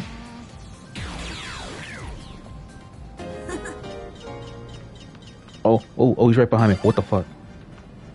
Move. I can't predict what lies you ahead. Prepare for the worst. And don't forget about converting and digivolution. Don't forget about converting and These functions digivolution. are based on the theories given to us by Dr. Yuki. Yet so few know of him because he rarely made public appearances, and he poured his own private funds into the establishment. Okay, so maybe converting their to protect personality is the key to humanity getting from little the guy threat to of evolve. anomalies. No one is more suited to carry on his legacy than you. Okay, let's see. What's your question, little guy? What does getting smarter do? It actually means you got one more to worry about, kid.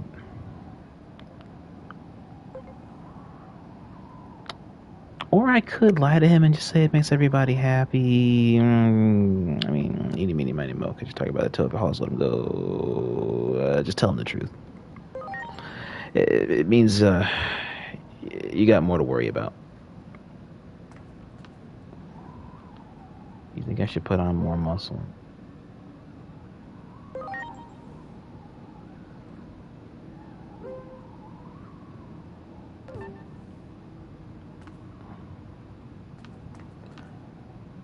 What does getting smarter do? It makes everybody happy. At least for you. For your Digivolution line, getting smarter means that a lot of people might be screwed when you get older. If your Digivolution line is what I think it is.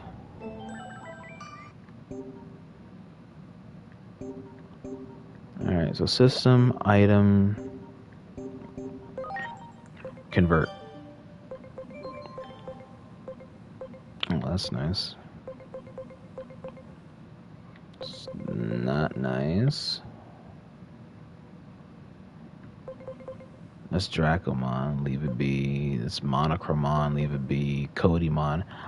I want to fight more of these. I want to know what type of Digimon that is and what it digivolves into. I really, really want to know.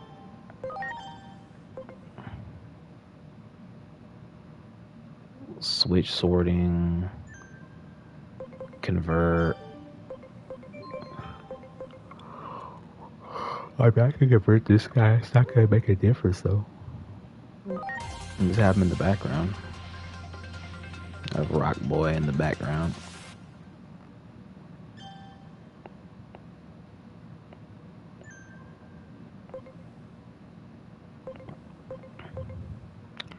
Currymon, pass. Poonimon, pass. Impmon, pass. None of them are ready to digivolve.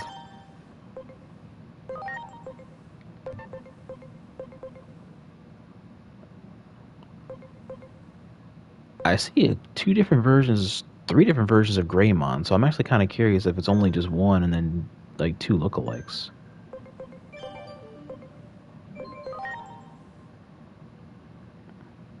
equipment, skills. And didn't it say something? Hang on, let me go back to the analysis department, interactions. Let's meet up later on the roof.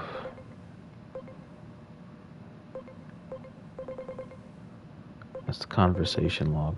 Hang on, there was something in here about personalities, or do I gotta wait until they ask questions in order to convert the personalities? I thought there was somewhere here where you can kind of do that manually.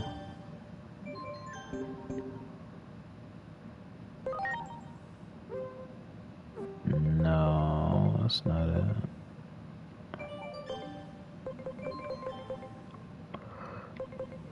No.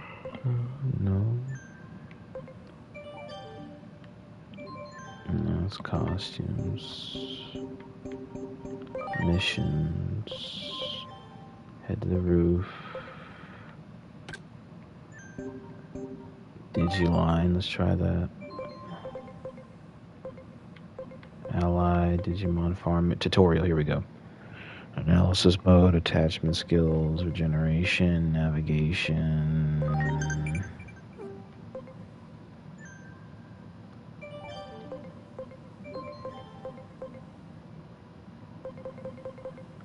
Attribute compat, no, that wasn't it. Both status abnormalities, KO. So I'm looking for personalities. Not traits.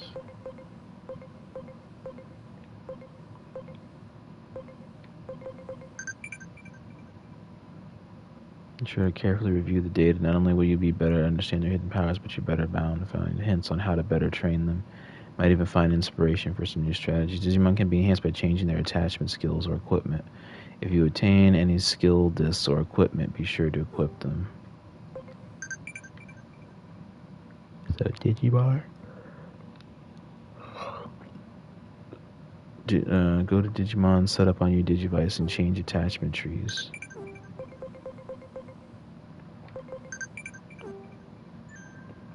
So I gotta just wait until one of them, I guess, asks a question and then go from there. I imagine you gotta wait for a child to ask a question in order to progress the story along. It's like actually getting mixed. Items.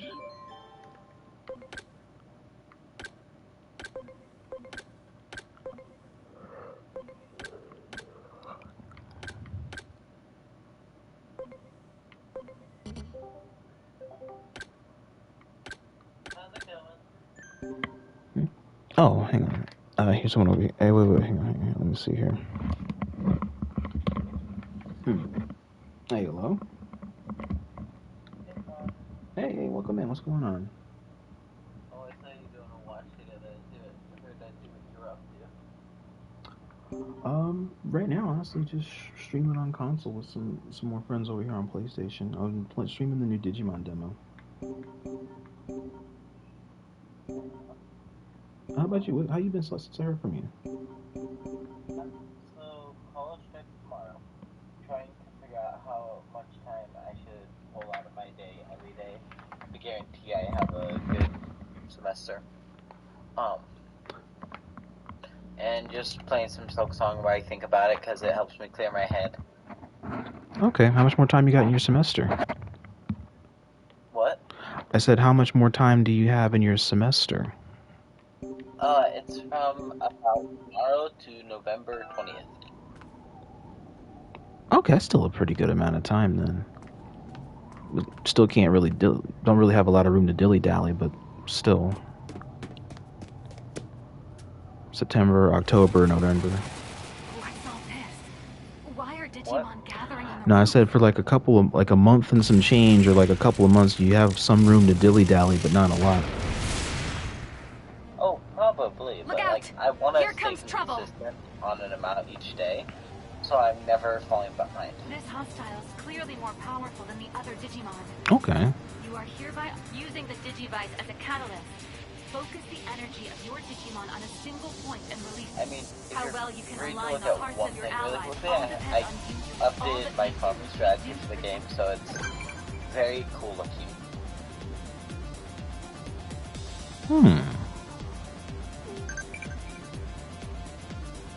Critical points increase when you perform actions in battle.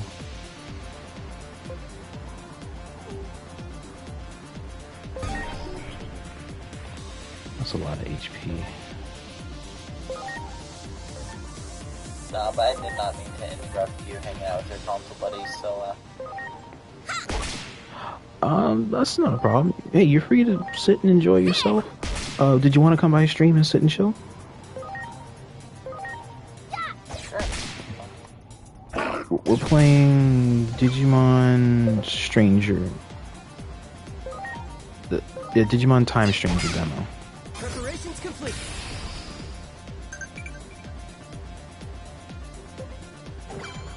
Okay, first stream that popped up when I, clicked on it. Nice. Oh! I'll just do that, I've been watching.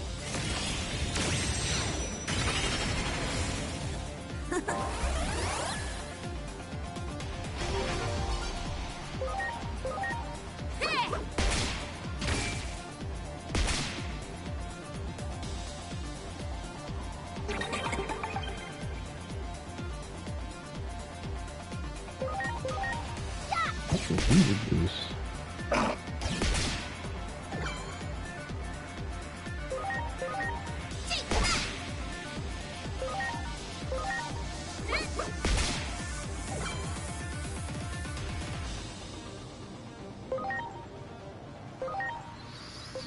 Boost the little guy back up. Now. And then take my turn.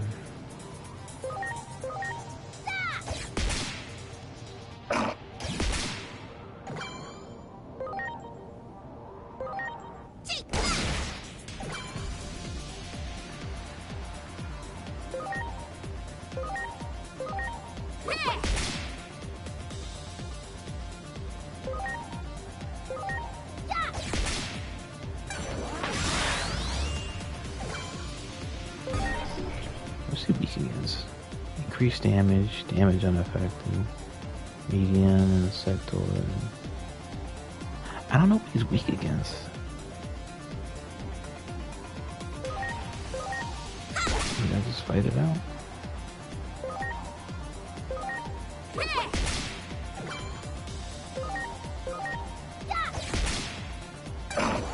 Alright, Agumon seems to be doing the most damage.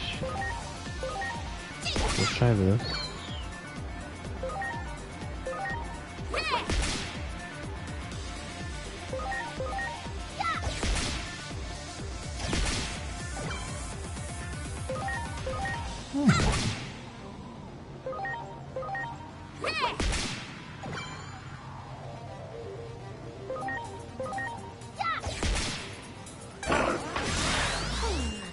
Oh damn, Demimon's down. Fuck. Wait, switch him in. Switch in Rock Boy.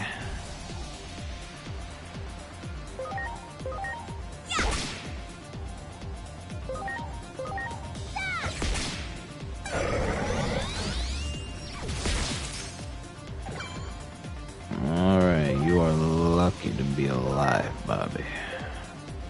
I don't know how you survived that shit. Attack.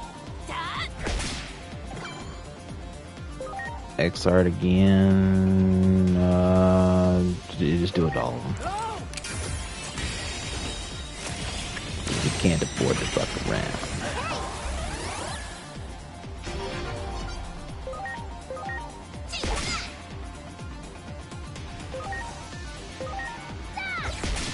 I fear this Digimon is unlike any we've encountered previously. Our job is to keep civilians safe from anomalies. We can't afford to make any mistakes here. I know. Oh, I know. But at the same time, I'm leaving the fate of the game in the hands of two rookies and a toddler. Please. A fuck up is inevitable. I'm just prolonging it with uniqueness. And why is it the Agumon's the only one doing like mad damage here?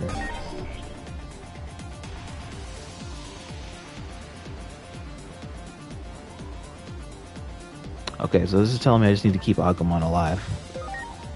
Predominantly.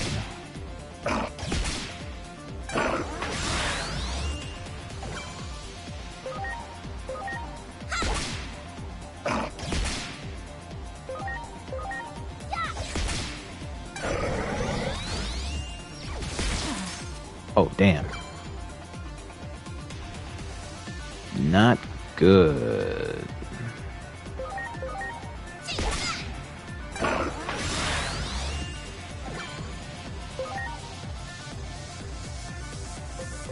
I'll take the attack boost. Give me that. We got to boost the carry. You can no longer use items this turn. Okay.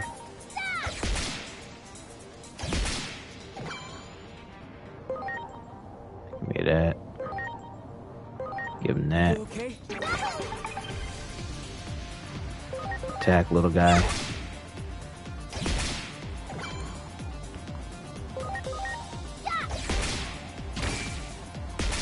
Good stuff.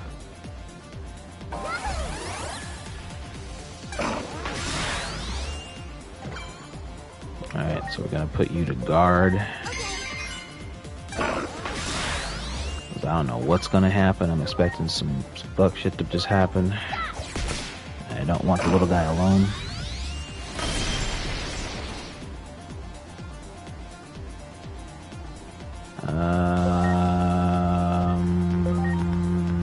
Smile Fang, targets 1-0. It feels that way. It feels like I was meant to play this game. Guard. No!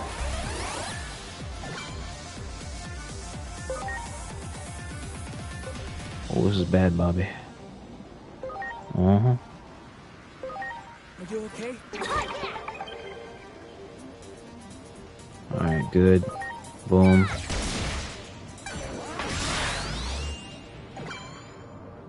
I need another X-Arcs boost. Not now, but right now.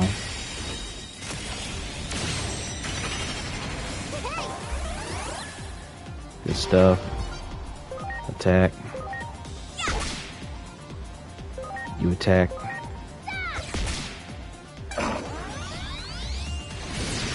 Oh. No, why can't he attack twice? No.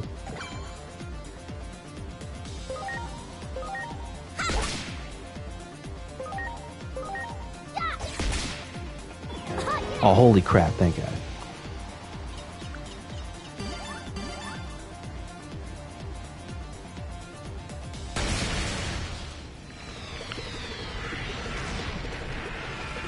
Alright, rookies and the toddler was able to get it done. That's how we handle it. What the?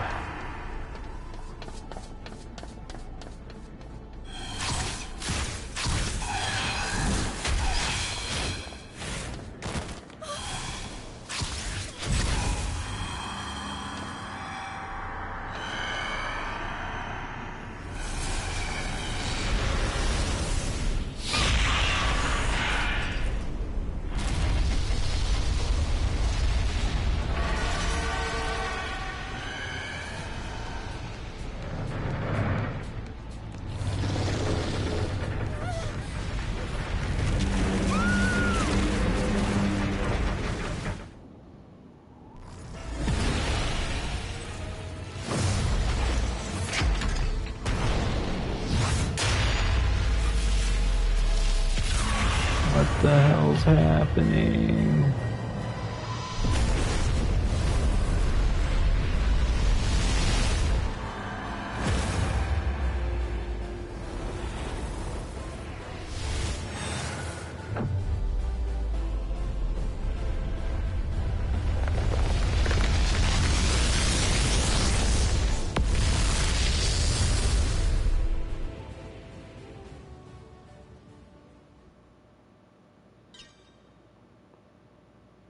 Mission complete. Signs of an anomaly.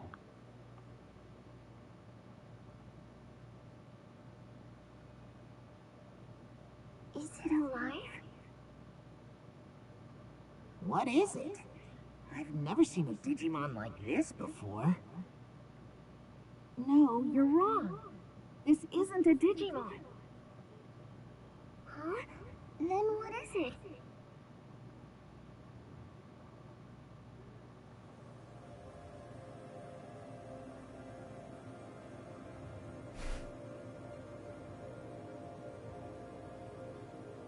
It must be a human. Minervamon. Whoa. This is a human? I don't even know what the hell that is. Get back, both of you! No ordinary human could reach this place. That means you must be dangerous, an intruder. I don't know who those two little toddlers are, chat, but this Digimon, Minervamon, I do know her. That's actually one of the Royal Knights. It's a really important Digimon. Some government building exploded? What are you talking about? What do you want? Wait, could you be after the egg? Prepare yourself, egg thief! Calm down, Minerva. Lunamon. Type of... It's a really beautiful design for a kid Digimon. This human just looks confused. Lunamon.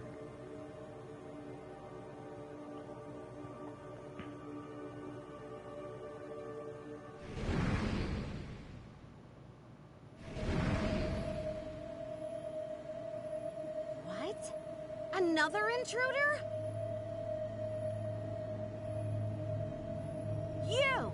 You must be this egg thief's accomplice! Ah! Minnie! Nervy!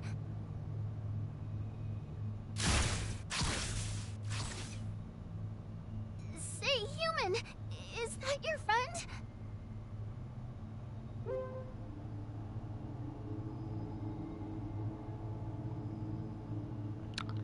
How do I want to answer this kid's question? Because, let me see. Because it did follow me here. It was... I'll just go with the first one, because it was literally there when the building blew up. Not sure what you're talking about, but you're basically saying it's bad news, right? Yes. If something happens to that egg, the human world might be affected too. Where have I seen this little fiery guy from before? He looks really familiar. This is so frustrating. There's no time to explain everything. Why are you hopping up and down like that? Literally make a meme out of that. If you aren't that Shadow's friend, can you help us, please?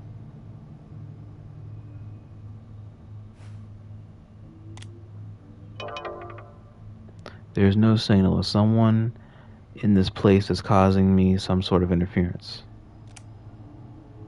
I guess I gotta help you.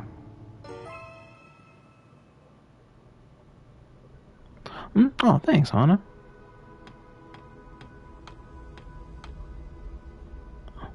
Okay, man. Alright, I'll be around here tomorrow. It's either going to be a Rainbow stream or a Marvel stream tomorrow. It depends on the majority is that I can get a hold of. And that'll just basically be my third stream for the birthday week. So if you want to come in and chill, so just come in and chill. Alright, have a good night ahead.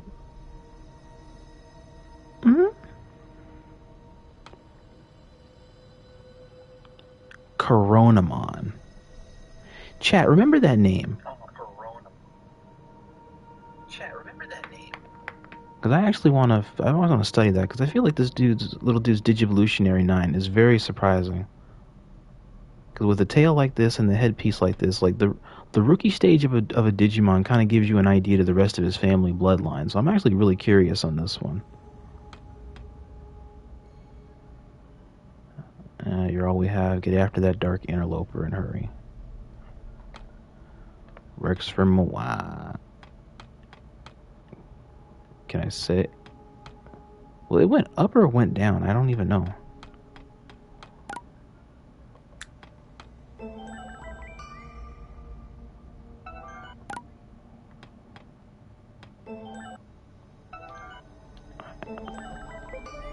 Let's just save the game, because after a big battle like that, I gotta save shit. Ain't no way I'm doing that shit. Let's go downstairs. Ah, holy crap. Okay.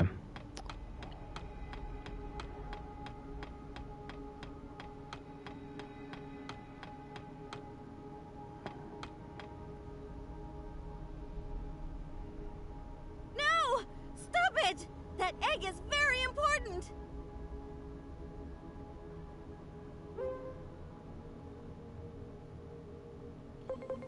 I don't know what's going on. Stop that thing!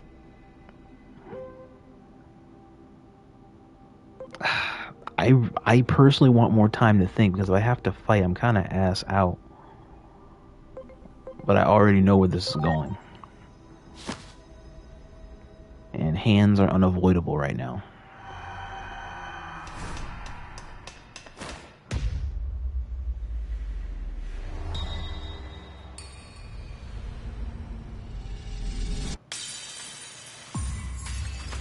Oh, that egg cracked.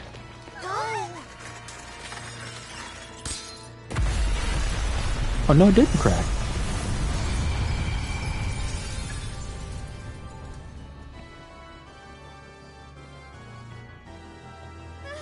The egg!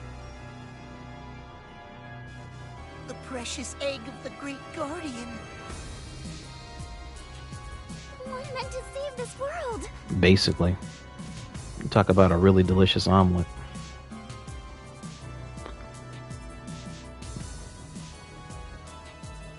Egg thief!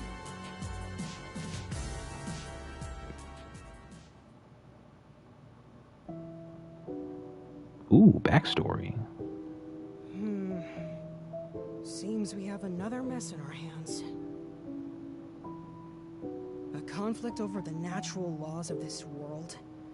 I guess we can't stay entirely uninvolved. Hey, are you even listening? You know this is all happening in your domain. Arrogant girl. Hmm?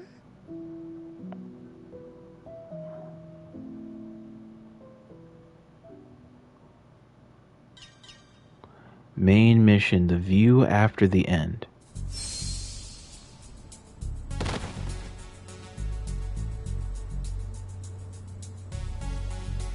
Holy crap, we're actually back in the world of the living, it looks like. Well, the real world. How am I liking it so far? There's a lot going on. Like, I really think that the tutorial doesn't take place close to the beginning of the game. This is probably somewhere close to the middle of the game, is what I'm speculating. Because, like, there's a lot of shit going on that convolutes the general premise of, like, fundamentals to the gameplay. But at the same time, still the chaos complements the straightforward projection of the story it's trying to give you a glimpse of. I'm still trying to figure that part out. Because the story itself, from what I've seen, is well, the story from what I'm trying to understand is beautiful. The cutscenes in this game are really beautiful, and a lot of the design takes are a mix of Persona meets Star Ocean, with a couple of mechanic design traits I've noticed from both Pokemon and turn-based antics from older Digimon games. So like Bandai kind of upped their game on trying to get a lot of inclusive factors to the detail on this game. My daughter might still be in there. Hey, welcome in.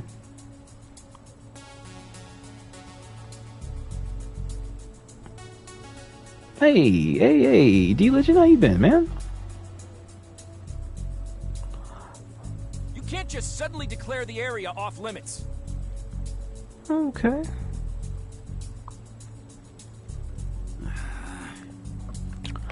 My birthday so far has been really good. So, like for today itself, because I have the whole week to celebrate it. For today, it went over really good. I went out, ran some errands at the store, then went to the beer and wine store real quick. Got myself some good grape juice. Came back here, made dinner early.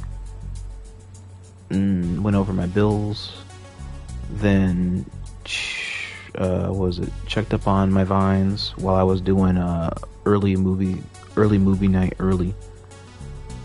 while I had time. So while I was sitting and watching one of the movie earlier, I was watching Your Name until one of my friends when Irvin here first got home with him and his wife. It was a really, really good one. Yes. I watched that one before they came in, and then we watched Digimon all night. Season 1. Because there's a YouTube channel that did a general live stream for it that's been showcasing a lot of the arcs from the first season, and so I finished watching the rest of Myotismon.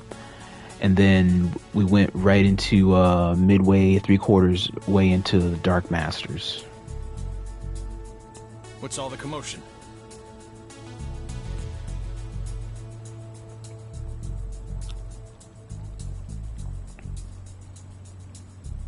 It's not too late, if you can believe it. As far along as it is, it's still not too late to actually just put yourself in the middle of a story and then just see where it takes you.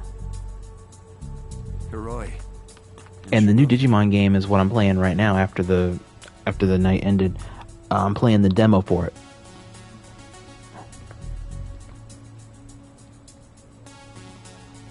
Have you finished sealing off the area? Begin preparations to breach.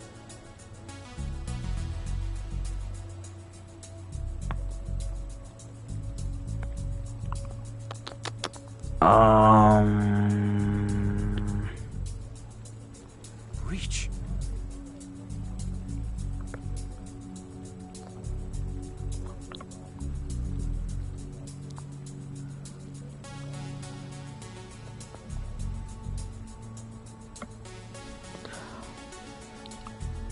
Right.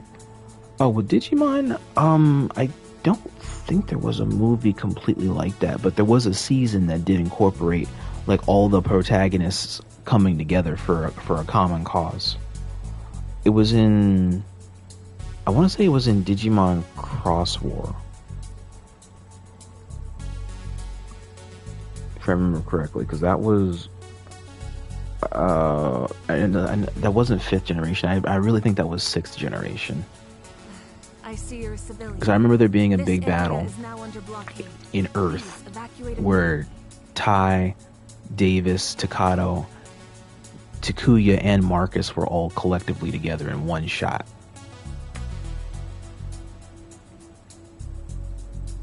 My daughter might still be in there. I can't just leave. I can't peg it myself, but I gotta see if I can find it on one of those sites out of the way and see if I can find something. Your daughter's in there? Don't worry.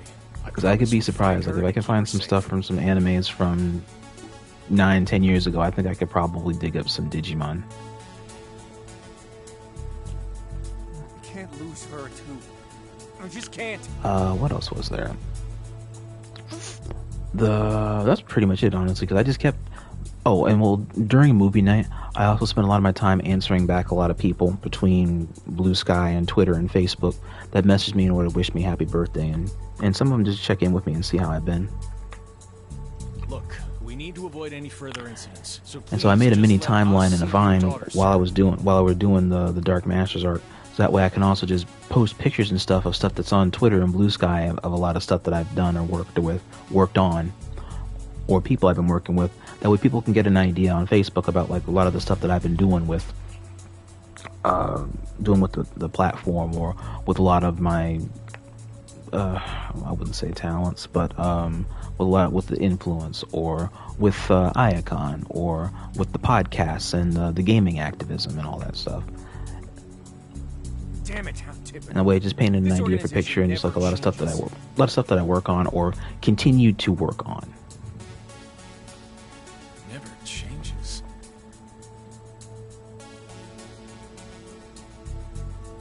And then what was it? My friend's sister even reached out to me when I was telling her about some of the stuff in between the coaching and the activism, and then making an idea from the ground up, and then just the expansion of the channel.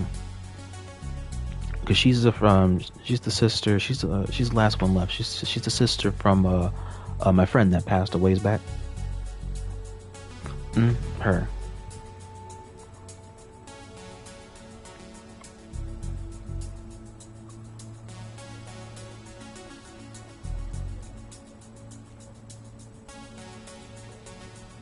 Forget it. Talking to you. Oh, you're good, D Legend. I was a ways ago. If I did get a chance to mention, I know I went into that a couple of times here at one point or another in this chat, or at least on PlayStation. Because I remember when I was in a chill spot a handful of times, I did go over the background story about how my channel was founded, and then just how I even came into doing competitive gaming.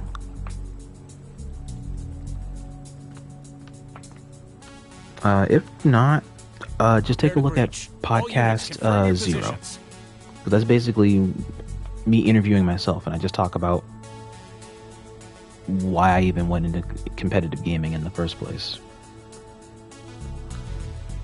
And there I talked about the story and wanting to be the best gamer in Maryland, and then using that talent or that initiative to try to make a difference for the betterment of Montgomery County, or even for Maryland itself. Just using that status in order to try and help aspects around here, in order to try and give back to the community here. And I wrote a story out of high school. It was a small little story that I was writing. I wanted to see if someone could originally like try and ghost write it, or take a look at it later on in life and see how it sounds, and maybe I can try and get it published or something, because I wanted to try and have like a self-documentary of sorts, kind of be my way of making an idea somewhat concrete, or to be a blueprint for other people. So even if I go through all these years to try and make this dream come true, or make it a reality, and it doesn't work, or it fails, then it's a blueprint for somebody behind me if they want to try to do the same thing. You can kind of dot the I's and cross the T's on all these things that you need to do or want to do in order to get yourself out there, build your platform, make a name for yourself, the correct image, and how to do correct marketing, self-marketing of yourself.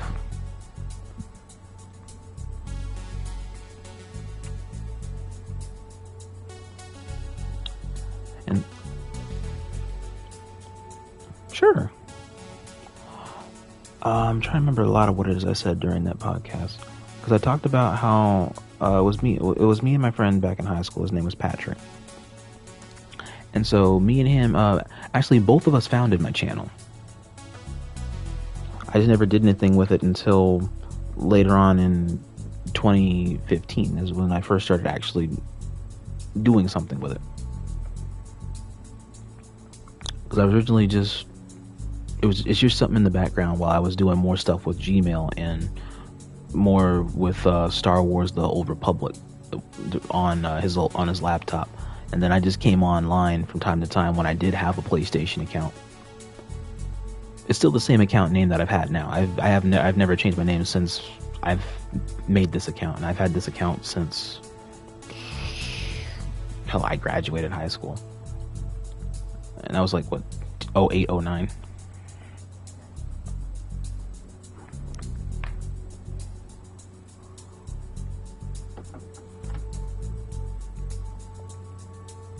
For real?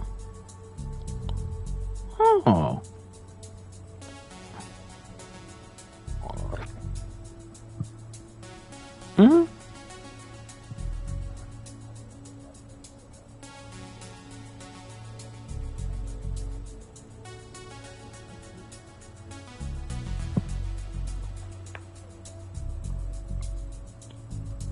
Actually, that's fair because I remember it was a D Legend Genesis, and then you shortened it to D Legend.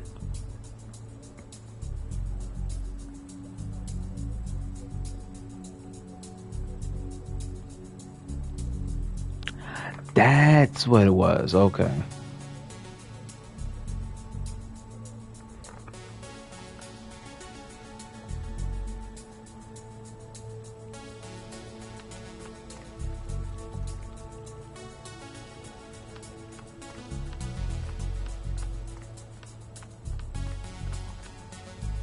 Fair. Well, at least in those times. This time, in these times now, I think your name can be long or short, as long as it has like the right first impression is how people remember it, or it comes to mind quick.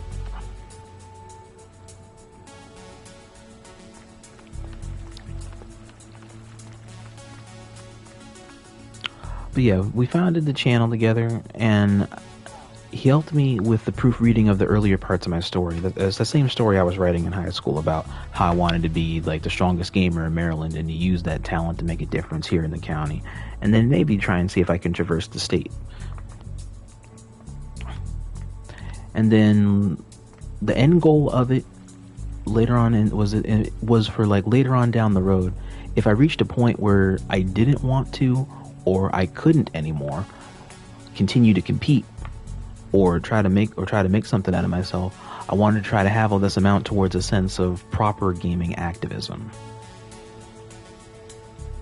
And so that way I can also have my acts and actions pivot towards the betterment for gaming culture or entertainment culture in a more direct or layered sense.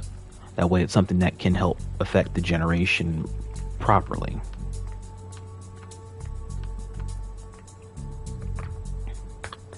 And I never really understood where I wanted to go with that or what direction really helps with that.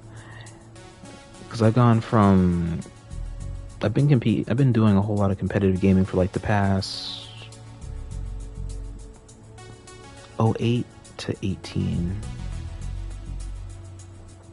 And then 18 to 25, 17, 18.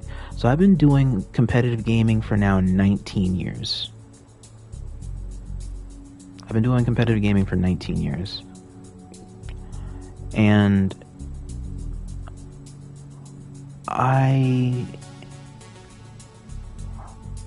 not sure what definitive direction can really solidify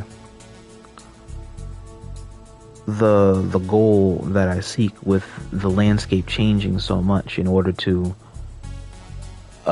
appease a demographic or keep shifting the market focal points. And so the best I can do is just go with the flow and then stick with a market or a genre, which originally for me was FPSs. And then somewhere randomly when I saw the FPS market was just becoming more and more trash that didn't really value platforms or voice unless it was a generational tone deaf message, I decided to then just shift to fighting games. Because a lot of the stuff I've been doing with FPS, I can handle myself, but at the same time, it requires me to also have self-sufficiency. And self-sufficiency was something that I felt that I didn't fully have after I left the Destiny landscape. Because Destiny 1, Destiny 2, it forced me to be compatible with a team, but also always forced me to take care of myself first before taking care of my team. And then leaving that landscape more because of the way that Trials of Osiris pushed me out of the equation, or phased me out because of the generational gap. I decided that my talents were just better suited to just go somewhere else entirely. And so I decided to just shift the genre to something else entirely and then just start over where I felt that the community or a populace could attempt to appreciate my talents and the vision that I have to just make an impact to said game or said community or said idea of gaming or idea of inclusion. And I don't know exactly what drew me to wanting to commit to the fighting game community over the first-person shooter community more. Because, like, over the years, it felt like it's about even in terms of new generation kind of casting out the older generation because you want to try and, like, invoke the click status. One does it with a louder tone, the other one does it with a sharper tongue.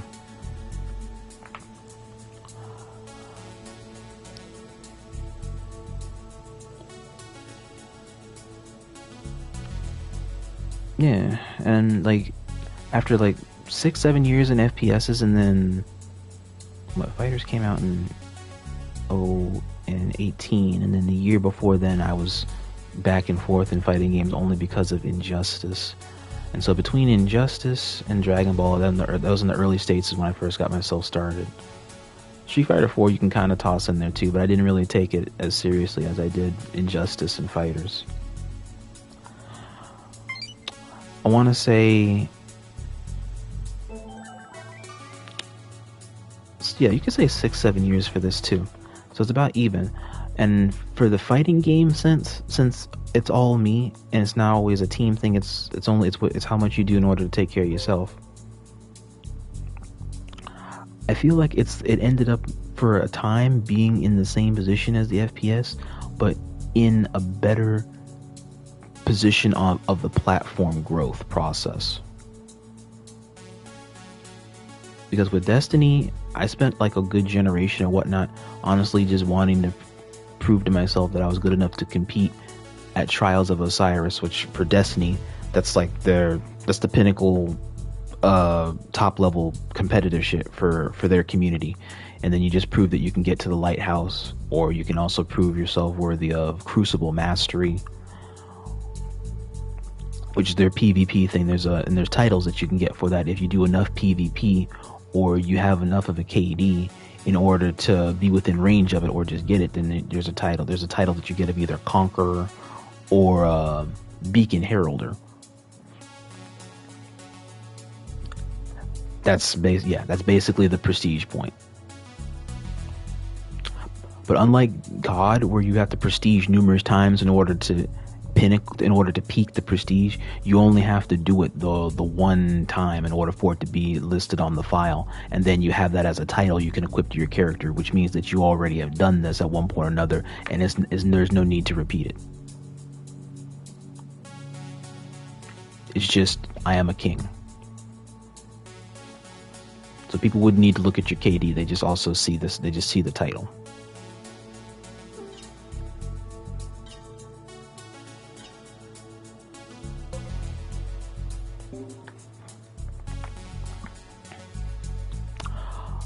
What was it? So me and my friend's work went on for a good amount of time, and then the work that we did together was vastly better and more enriching, and it produced better results with the two of us together in the 1 year we were working together compared to the 5-6 years prior where I was doing it by myself, when it was just a gradual, slow process. I've got a bad feeling about this. It's like that day all over again. Later on in 2015, I did lose him. He had passed from the disease he was born with. It's called myotonic dystrophy.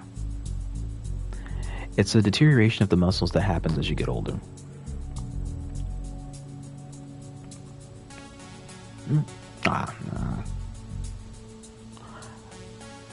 Because his brother told me his brother and his sister back then told me a lot of the stories about how the upkeep for that happens, and like how the generation works with that disease, because a majority of the family is actually inflicted with it, but in different stages, so where it actually doesn't affect your livelihood depending upon the stage, and it doesn't complicate or conflict with life expectancy. his was What the hell is happening? a more advanced trait of it compared to his brother, because his brothers and his were somewhat comparable, but his was more of a, well, as it got older, it was more of a respiratory issue that along with it, with the deterioration, and not so much a muscular focus.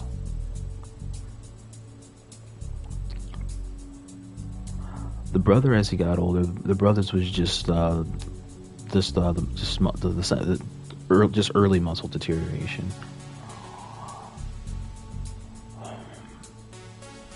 But 2015 was when that had happened with Patrick, and it took me a while back then in order to really come to terms with it. And what I wanted to do, try to move forward, because I didn't want to give up all this. What's with the weird outfit? But it was difficult wanting to keep pushing forward to do a lot of this at the time, because it was the only dude that took the time to understand like how I felt about this. Because like how people feel about like doing sports or doing writing or like going to try to be a lawyer or being a doctor or something.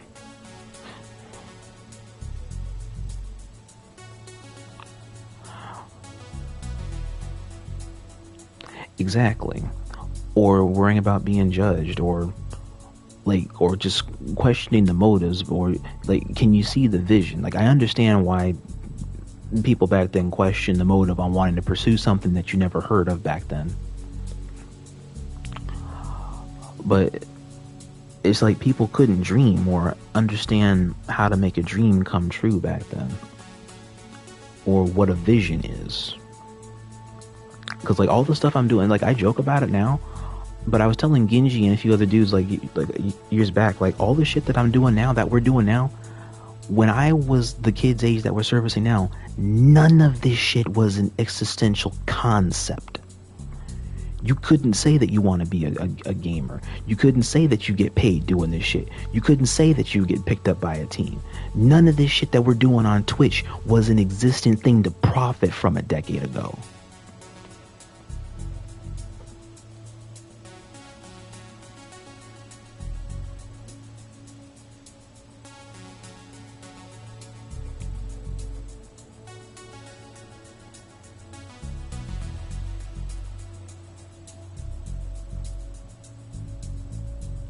Take your time.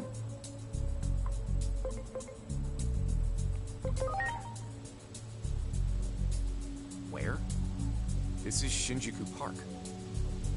Sorry, but I don't have enough time.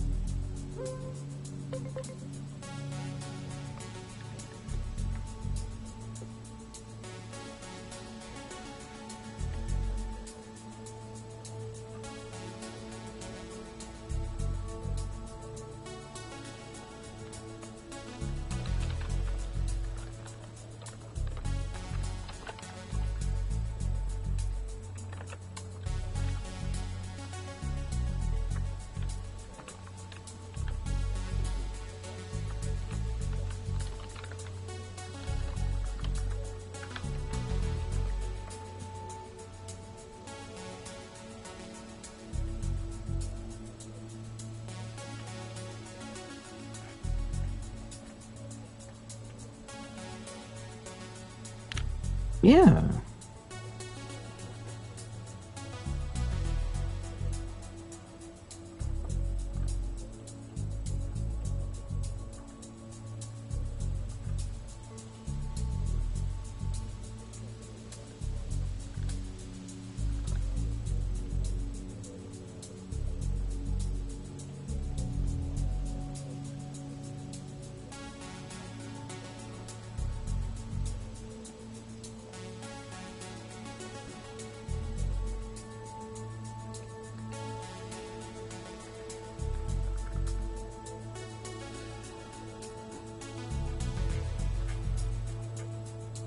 Mm-hmm.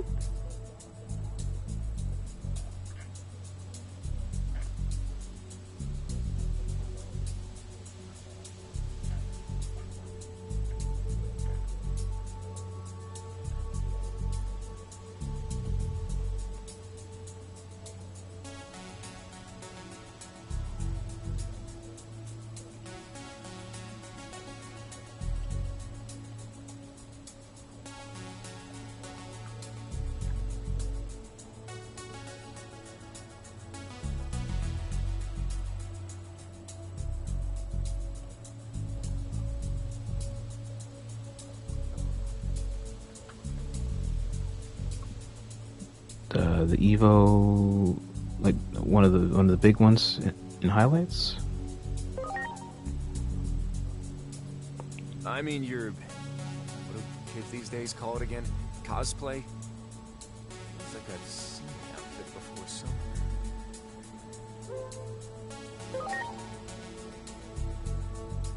Huh?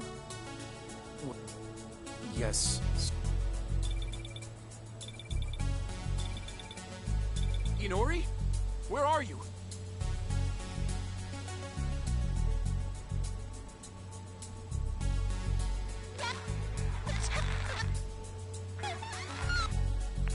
Hey, Inori! Damn it. What the hell is happening? She's down in the underground. That must be why the reception's so bad. I need to find a way down. Hey, you're relaxed. You'd be surprised what comes when you're not under stress.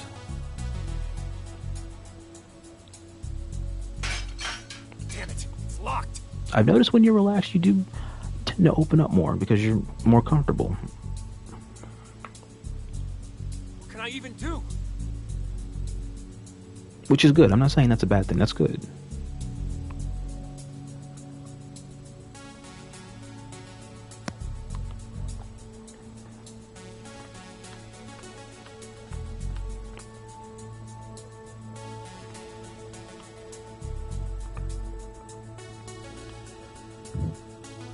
Sure.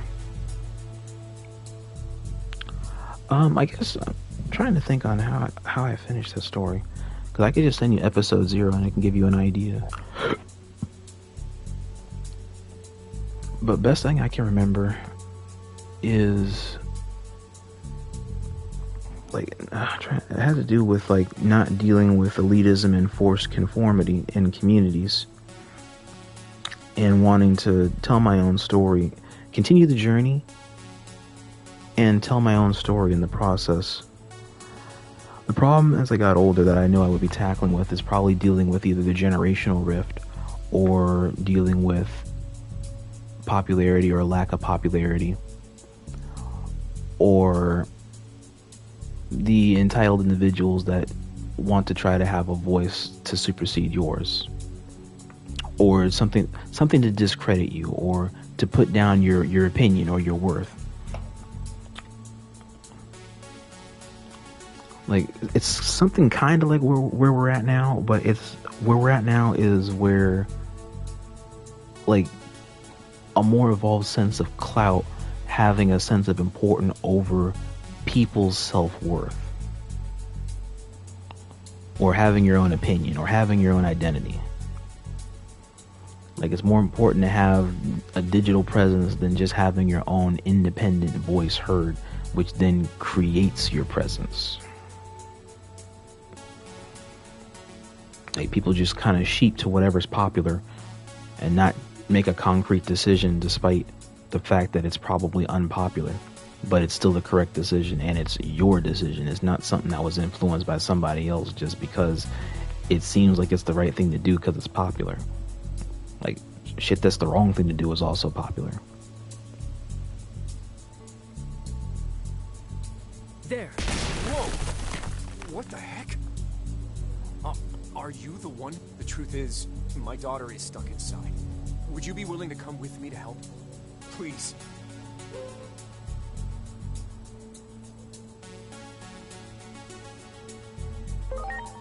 Thank you so much. All right.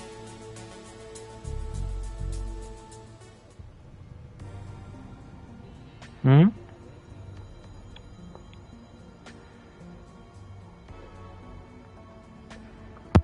My daughter has to be down here somewhere.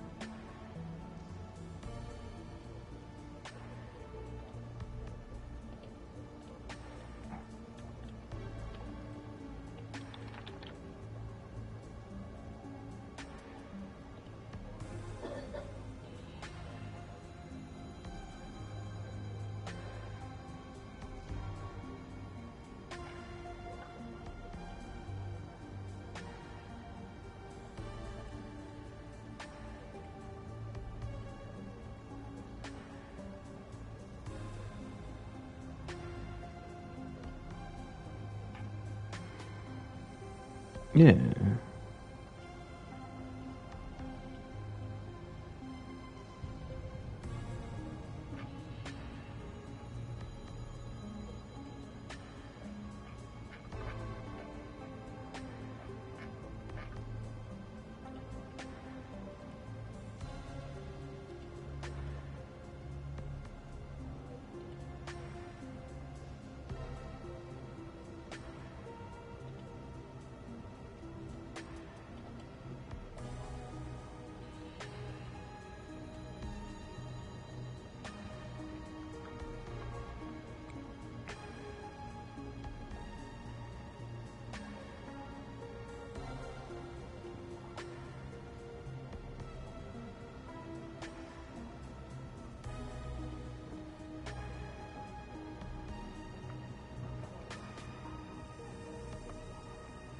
I haven't got the faintest idea of what...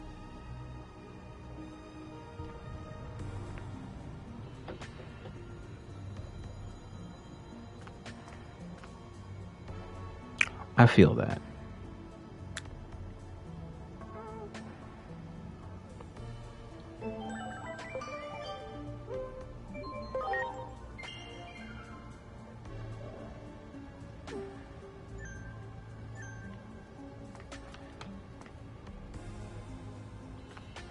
And that part I get.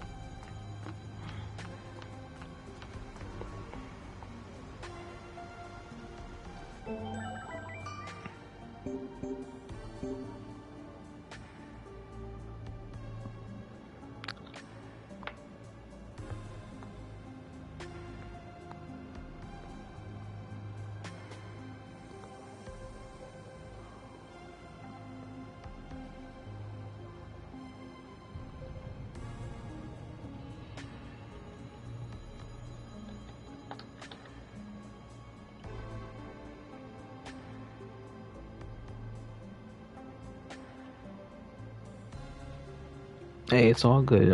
At the end of the day, you can only do the best you can. And just do the best you can in order to be transparent.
Mm-hmm.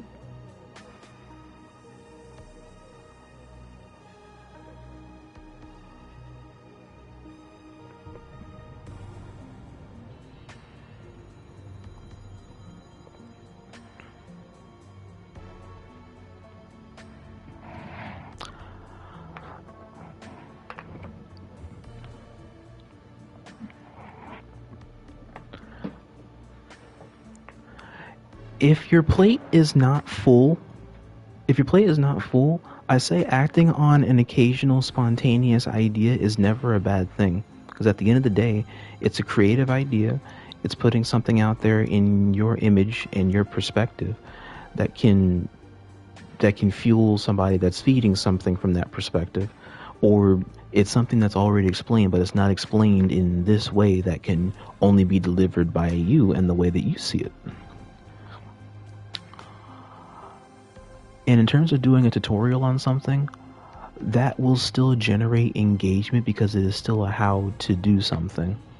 So that will stir engagement and or interest to its project or to its vision in delivering the message you want to give about how to do this.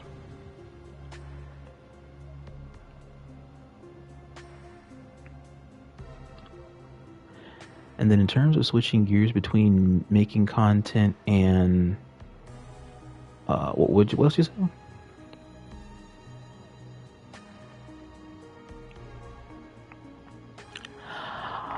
There's no real correct answer for that one when it comes to the proper juggle in balancing competing and content making, because you want to, like, I know Sonic Fox and a couple others have like their own perspective on the fact that you want to hire somebody else to do that if you want to properly compete. And yes, that is one way that you want to do that, but while that does help, the easier way to do that without worrying about fiscal inclusion or a fiscal pivot from direction and interest to it becoming almost a side job if you can't fully sustain it or sustain the person. The key thing is to pace yourself. Pace yourself between training and practicing on what you know or what you love or what you're passionate about, and balance this with making content from time to time. That's pretty straightforward. Or if you want to upload matches, before you do training, try and get those matches out of the way first. That way it's something that's checked and it's already on the channel. Also, if you feel like you're trying to make a lot of content or take a break from something, take advantage of YouTube's what do they call it? Scheduling and premiere work. Take advantage of those and with limited visibility. That way you can have videos be auto-timed to come out at times that you set, or premiere. That way premieres also generate engagement to your YouTube channel. These also help take the stress off in feeling at some points like you need a consistency. So if you have like a whole wad of content that's going to come out at some point, set it to come out days from now or days from wherever the set point is, and then have them come out as set increments, whether or not you want them to come out like a day apart or a couple of days apart maybe. And it still contributes to the net worth for the channel. It contributes towards the engagement, consistency for your uploads, and it doesn't add to the stress of feeling like you have to make something. Like, you don't always feel like, if you feel like you have to make content instead of content coming naturally, that's where content making becomes a chore and not a passion. That's correct.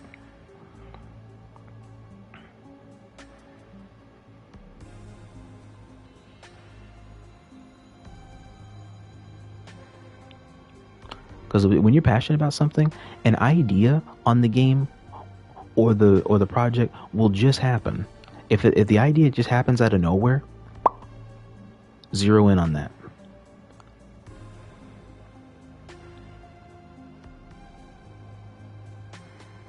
Yeah.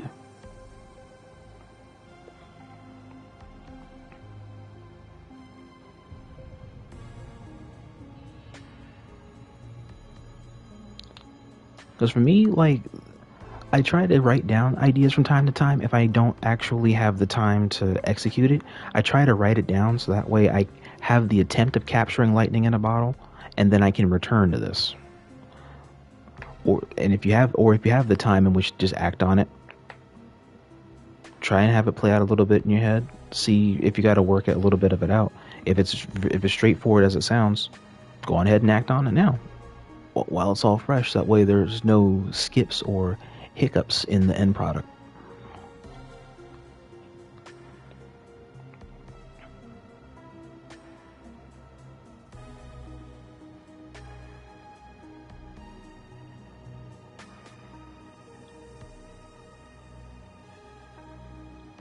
Were you also trying to stick to like a specific theme with your channel or your streaming, or just like bouncing around from place to place? I say honestly, we're in good positions.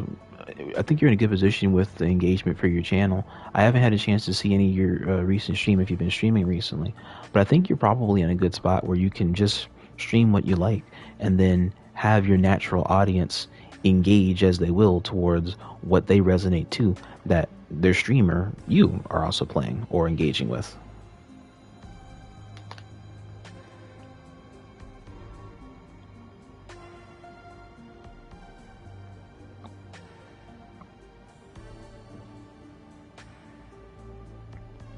Oh, and you still can.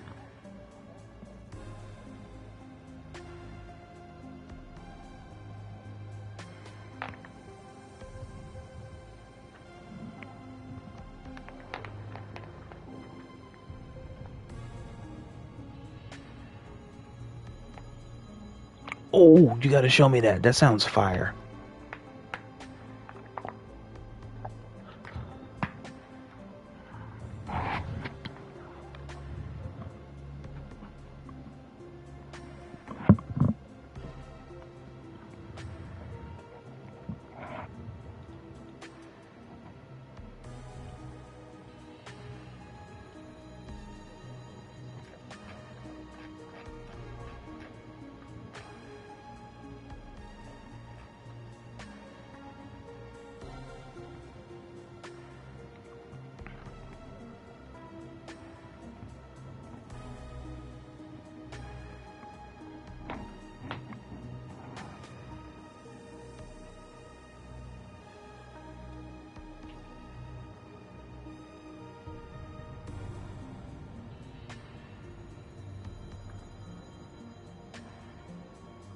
You know what's up?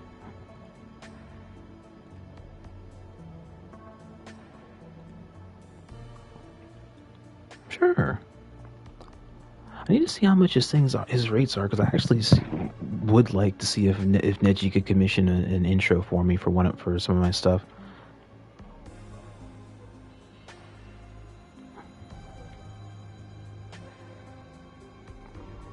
Sweet.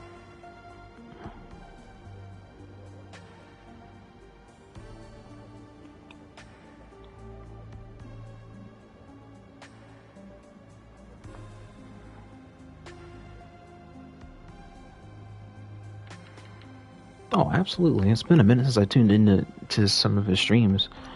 But yeah.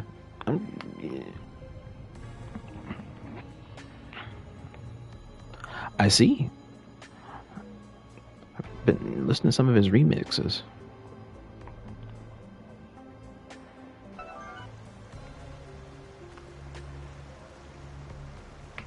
Hiroko, what are you doing down here?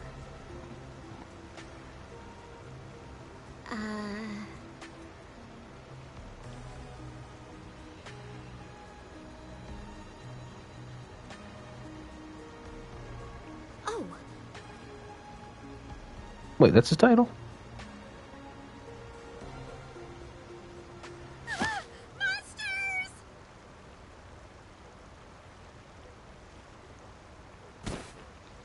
Calm down. Take a deep breath and tell me what happened.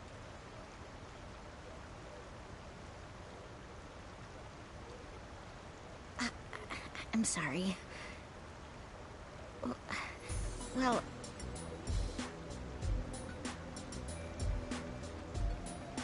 They say weird things show up down here, so I thought if I caught them on video, it might go viral.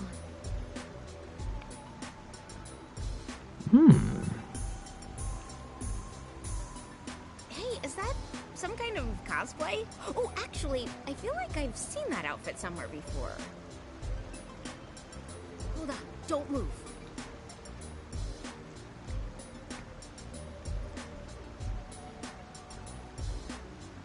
So that's your name, huh? Please. Hey, wanna be a guest on my channel? That weird. I mean, let's investigate these phenomena together. I'm Hiroko Sagisaka, by the by. Nice to meet you. Fledgling streamer. Alright, let me take a looky.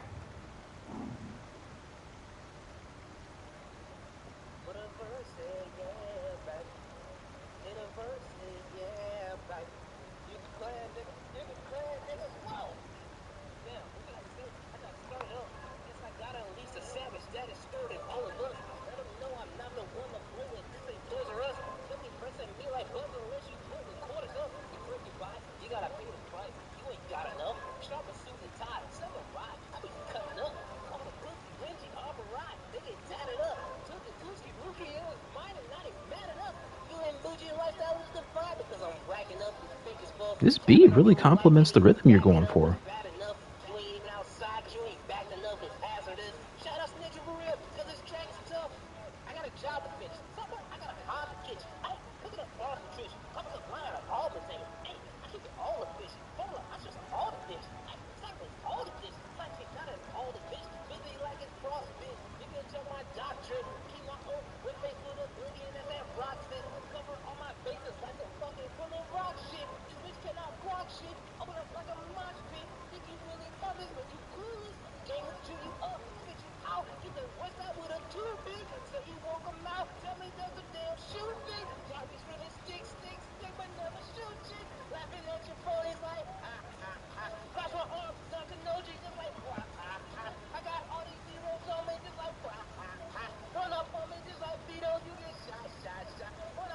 Man, you going in.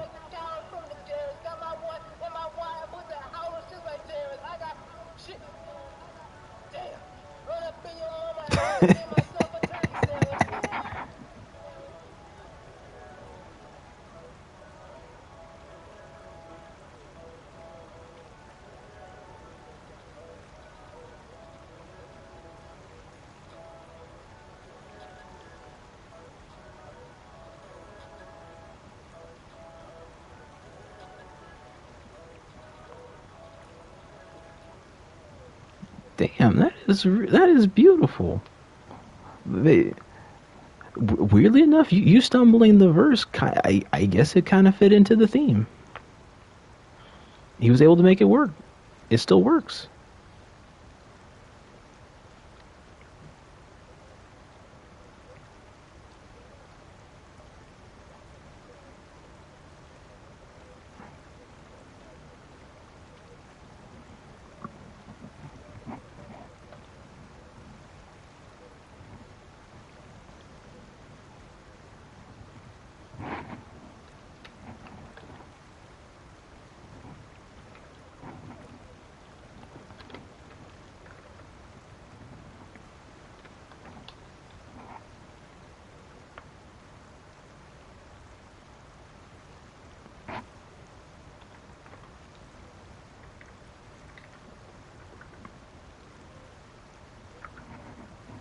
Oh, what's up?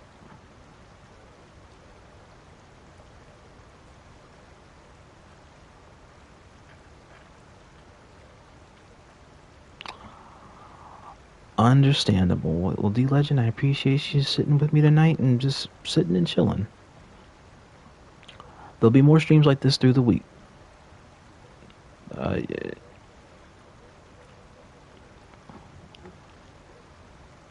Yeah. Because I've come across that like a handful of times where it's difficult trying to figure out how I want to like still do the content creating stuff and then still compete. No, but there has to be like a structured balance of the two. Or if you have the money from time to time, then you can also just pay someone in order to kind of be the middleman and help that along. But if you don't have that third option via either the connections or the money, then you have to figure it out. And there are times where trying to figure it out, unfortunately, yes, you will suffer doing it. But the key thing is to just talk about it with people, and then sometimes some people can give you the idea. I will say, though, unfortunately, there's a lot of people that I've talked to, and no one can really give you the idea about how to compete and do content at the same time. But I try to think I probably lived and learned and suffered a decent amount to at least help the process along, so that way it's not as painful for the next dude, and you can kind of already get a one-up on how to manage the pivot.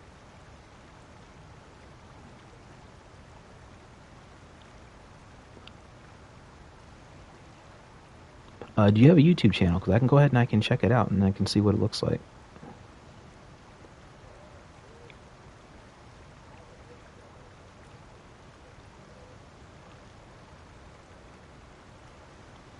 Oh.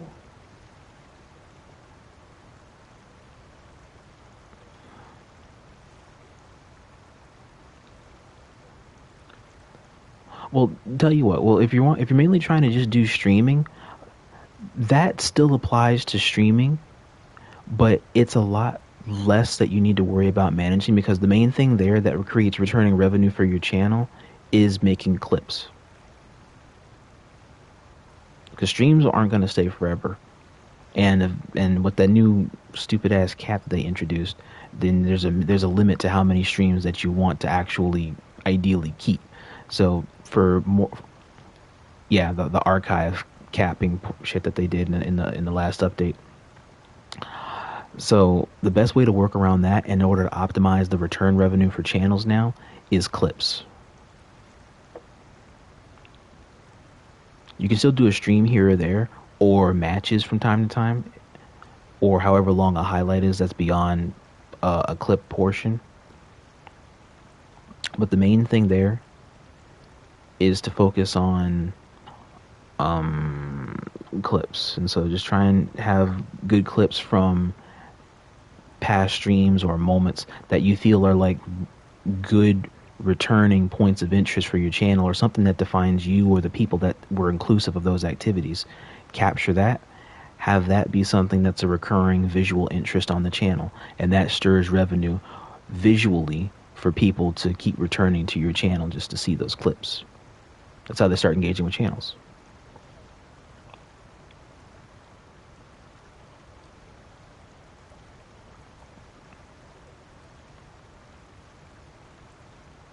I don't know.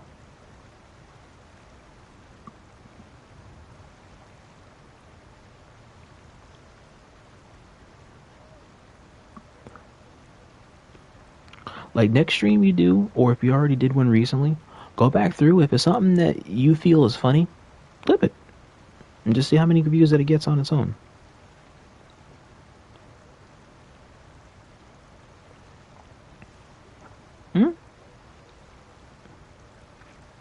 That's all you can do. Yeah, just take it one step at a time, and then just see how it affects growth. Keep me posted.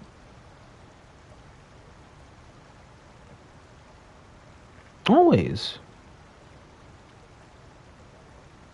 All right, man. All right, have a good one ahead. Have a good night. All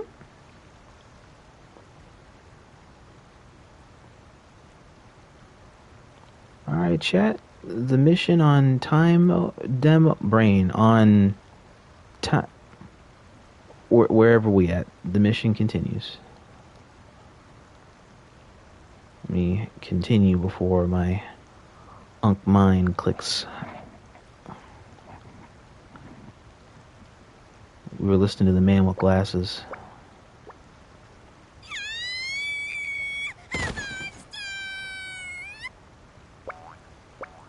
That's just a Koromon. She must have gotten roped into one of Hiroko's video shoots again. But what was that creature just now? Do you mean to tell me you know what that thing was? Kind of. I see. A phase electron life form, huh? A Digimon. Which means it was just like at the time of the accident. Was it a Digimon's power that broke the lock and got us in here too? I have a lot more questions, but Let's hurry onward for now. I see. James, you still there? You still awake?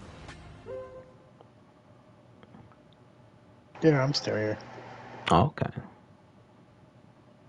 You have arrived at the end. This concludes the demo version. Note, you can import your demo version save data into the retail version of the game. What the hell? You know what, that makes sense. It's literally right when the story is about to get interesting, and then they hit you with the, whoop, you gotta stop here, you gotta buy the game. That's the whole point. They're trying to generate hype off the game. That makes sense. That does. Alright, let's save the game right here, chat.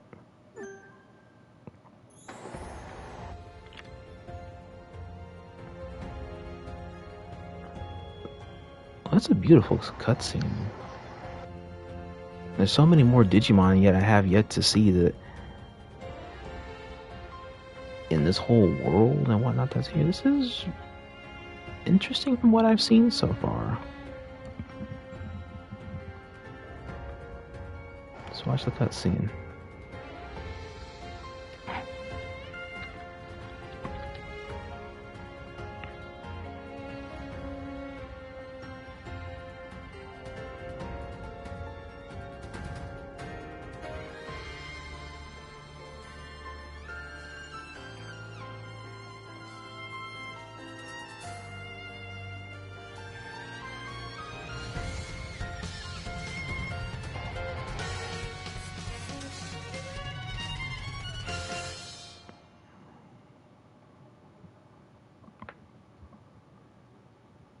That was a really beautiful thing here. Thanks for playing the game.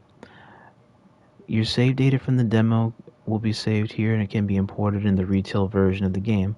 A story of the bond between humans and Digimon that spans across worlds, transcending the boundaries of time and space. Be sure to pick up the retail version in order to experience the rest of this exciting tale. Come 2025-2026. Say less. I don't know if I'll buy it at the moment, because I know I'm looking easily at so no, in this market, it's probably going to be a $60, $70 game. But I will say this, chat, this was a JRPG with some really good ideas. Because like I'm a hardcore Digimon fan. Like, I've loved this shit as a kid. I never fell off of this as I got older. I just took it with me as I got older, and I just seen the evolution of the story and the characters and the pivot of some of the stories as I got older. Digimon Time Stranger seems to get the Digimon series right. There's the foundation of a really good JRPG here. This is one you can spend a lot of time digging into because there's a lot that you got to pay attention to. This is one might appeal to like old heads like myself and create new fans in the process, because I'm noticing a lot of mechanics from Pokemon in terms of like what I've seen from Gen 4, Gen 5, and the attributal system with Pokemon characteristics, Digimon characteristics exist here, which also affect the way that they evolve and grow. I'm noticing a couple of persona designs and a couple of one or two persona antics, so I'm actually kind of intrigued on that. I don't think there's the music here feels really creative and original. I'm intrigued on how the turn-based system will kind of divulge over time, because it's another turn-based JRPG.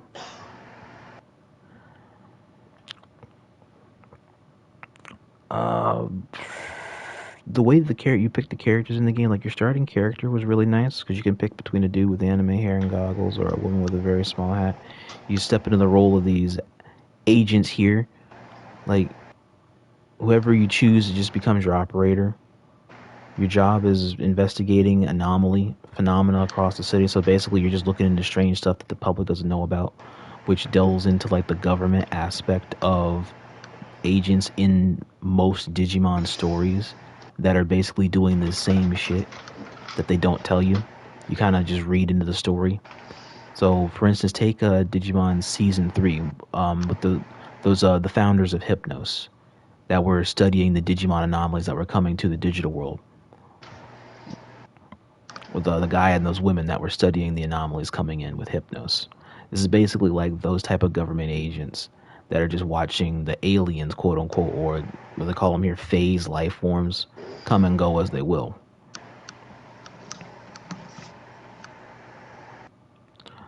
So, like Time Stranger right now at its core, it's a really in-depth turn-based RPG, and it plays off of and the data virus vaccine, which is like the three main core elements of the Digimon's attributal systems. I like how they took a note from Pokemon in having now all three of them be one that beats the other, and one that is not very effective to the other one that's super effective to another one. They took that's straight out of a Pokemon handbook. Digimon also seems to have some elemental strengths and weaknesses too here, so you have to pick the right moves and Digimon for the fight, and in order to manage your team or your turn order, which is shown on the right hand side of the screen. So if you hit another Digimon with an attack, you'll be able to check whether that Digimon was weak against it or resisted it in the future. And then you can also check on everything you learned about a Digimon at any time. If you landed a pre-enter strike on the field, you start combat with a massive advantage on damage, or sometimes you just win the fight outright before it even starts. For some reason, I thought that shit was actually kind of funny. And then the most interesting in-battle choice Time Stranger makes is allowing you to use items or switch your Digimon on the fly without it taking a turn. Thank God there is one game at least where that is not a crutch. That shit was annoying in past instances where using an item takes up a whole turn and your opponent can still bust your ass. And then you have to wait a whole other turn for them to finish up before you can take your turn back and then make up for the added attack that you lost in order to play a defensive tactic rather than staying on the offensive. Because in the battles that happen post gameplay, it's too big of a gamble sometimes that you don't get a chance to really get the extra damage in without wasting items in order to give yourself a damage boost or a defense boost to have your Digimon live longer to win the battle. So the fact that you can do something like this that honestly even Pokemon hasn't done yet is a plus one. So while it makes it easy to get the right Digimon in position and use in case of emergency, you can break glass items when you need to. It also means enemies can be a little meaner. Cool. If you lose a Digimon, you can pull in a replacement from your reserve team. Once you run out, though, that's probably it. Battles, I played them a pretty good chunk of times here through the past couple hours with Time Stranger. Generally weren't hard, unless I was fighting something I clearly shouldn't have, but they were engaging. Like whatever that bug Digimon was, the Digimon the little baby that evolves into Inframon from the movie, the famous virus Digimon. The Digimon form before him is who we were fighting here. That one was giving me the fucking hands. I kept trying to dodge this Digimon for the life of me, and he just keeps finding me. Like that's the type of battle where you kind of got to work around this because that's just hands. That's all it is. It's just hands. And at an early part of the level, you have to just figure it out or perish. And I like the challenge, and at the same time, I hate the challenge. The fact that they have a random powerful Digimon out of nowhere like that honestly does reinforce to me the idea that the tutorial or this demo, it doesn't take place at the beginning of the game or somewhere close to the beginning of the game. I bet you this demo, and quote me on this demo takes place somewhere right in the middle of the entire story. Literally right in the middle of the entire story. Because there's 3 points between the Biyumon encounter when that huge thing or whatever the hell it is that was in the government building in Shinjuku, and the meeting Minervamon, one of the Olympus 12 Knights, and those 2 little rookies that look more important than they lead on. And I bet you they are. Because I still got to find out the little fire dude. I really want to find out his birth line, because his birth line looks really familiar. But I bet you the demo didn't happen at the beginning of the game. That's basically my argument there, because there's so much shit happening in this demo. It's difficult to try to grasp 1% of what the plot is or what the hell's going on.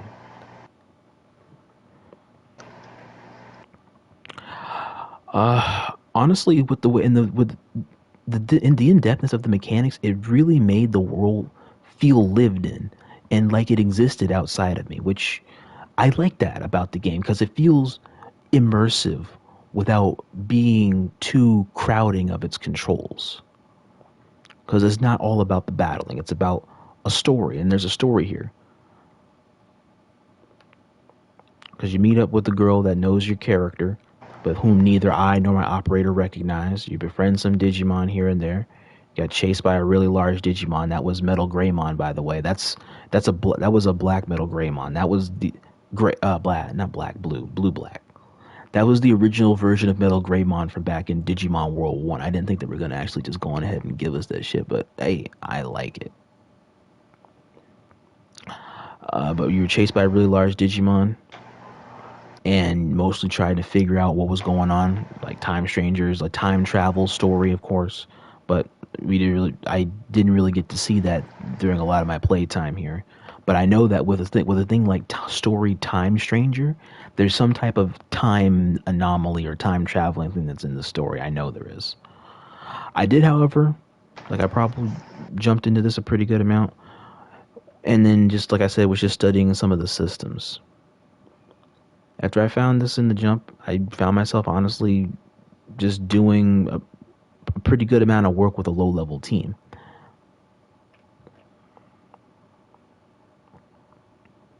And like before I finished up the storyline, though, I just took some time to try and explore a little bit of what there was to see.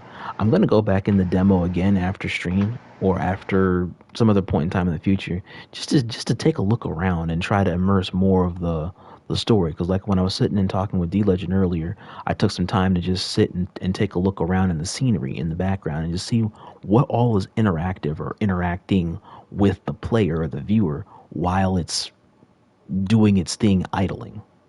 Which there's a lot of shit going on even while you're idle, surprisingly. One of the coolest things I think I saw was the in-between theater, which is like sort of like a pocket universe that's situated between the real world and the digital world.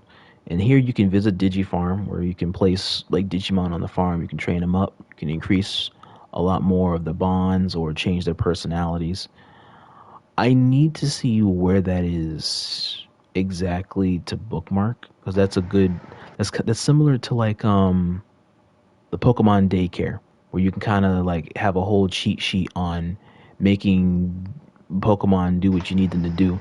Digimon basically just incorporated a very similar premise. It's just you don't have to worry about dittos.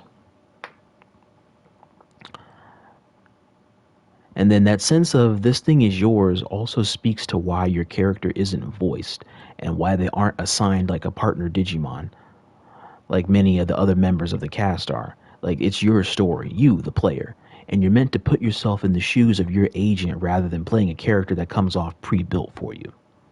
And that kind of makes sense.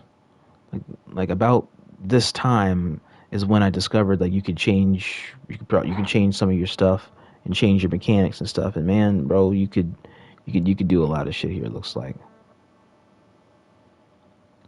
I was impressed, and I'm impressed by how fast, like for the 2-3 hours we played this, like how every little thing in Time Stranger kind of fits together in its own quality of life choices.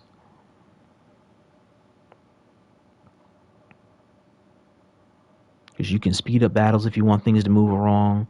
You can get notified of specific incoming moves and shit. There's details of Digimon apparently engaging in the middle of these conversations. Like you saw during a lot of the stream, the Digimon stop and ask questions randomly, like out of nowhere, just like inquisitive children. I find that to be a very fascinating detail that I don't think an RPG's really done like that. Where like the creatures that you travel with actually stop and engage with you in order to ask questions. Like they're really curious. They actually do play the role of kids. Like they from the mature aspect, they actually captured the inquisitive nature of youthful in training and or rookie level Digimon sometimes that are young troublemakers or cocky little sprites or inquisitive or loving little creatures. it captures all of that with the personality system to really bring out the individual personality trait of a Pokemon brain of a Digimon. And I kind of like that quality. It's somewhat annoying when you think about it, but it's a really beautiful detail in detail that adds a small slice of life and another slice of life layer for this Digimon game's inclusion to the Digimon IP. And I really like that.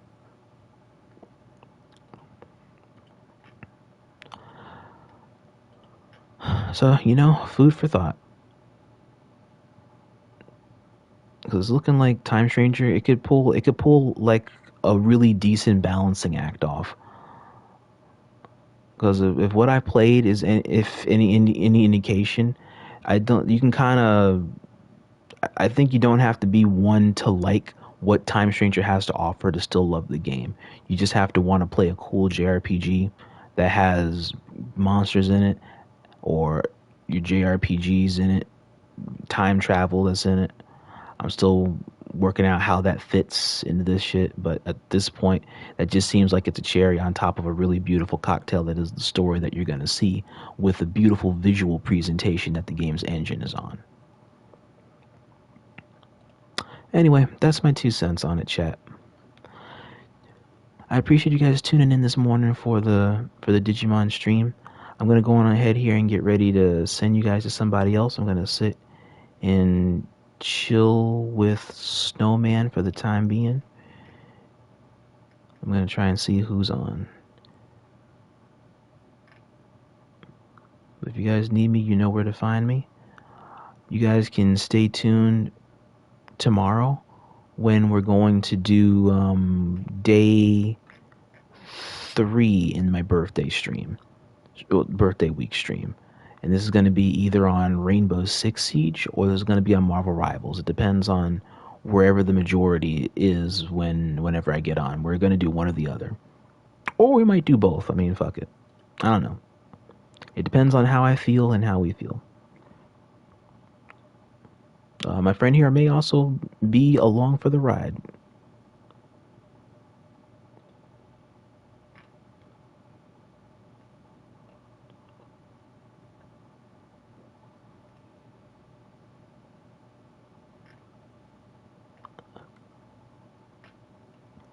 I'm going to take us to...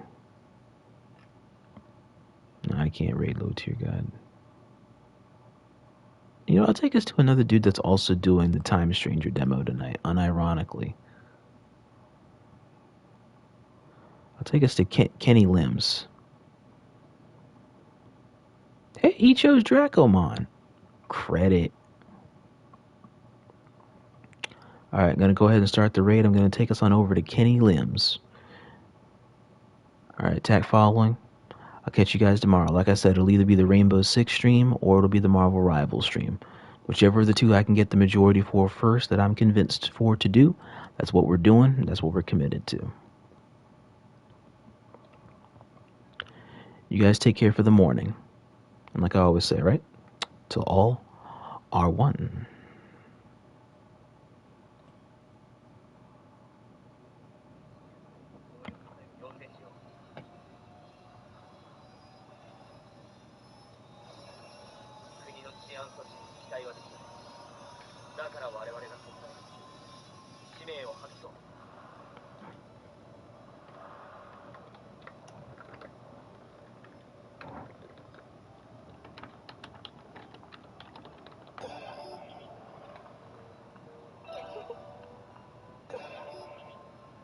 Oh, he is at the same part I was getting bodied by that the Digimon.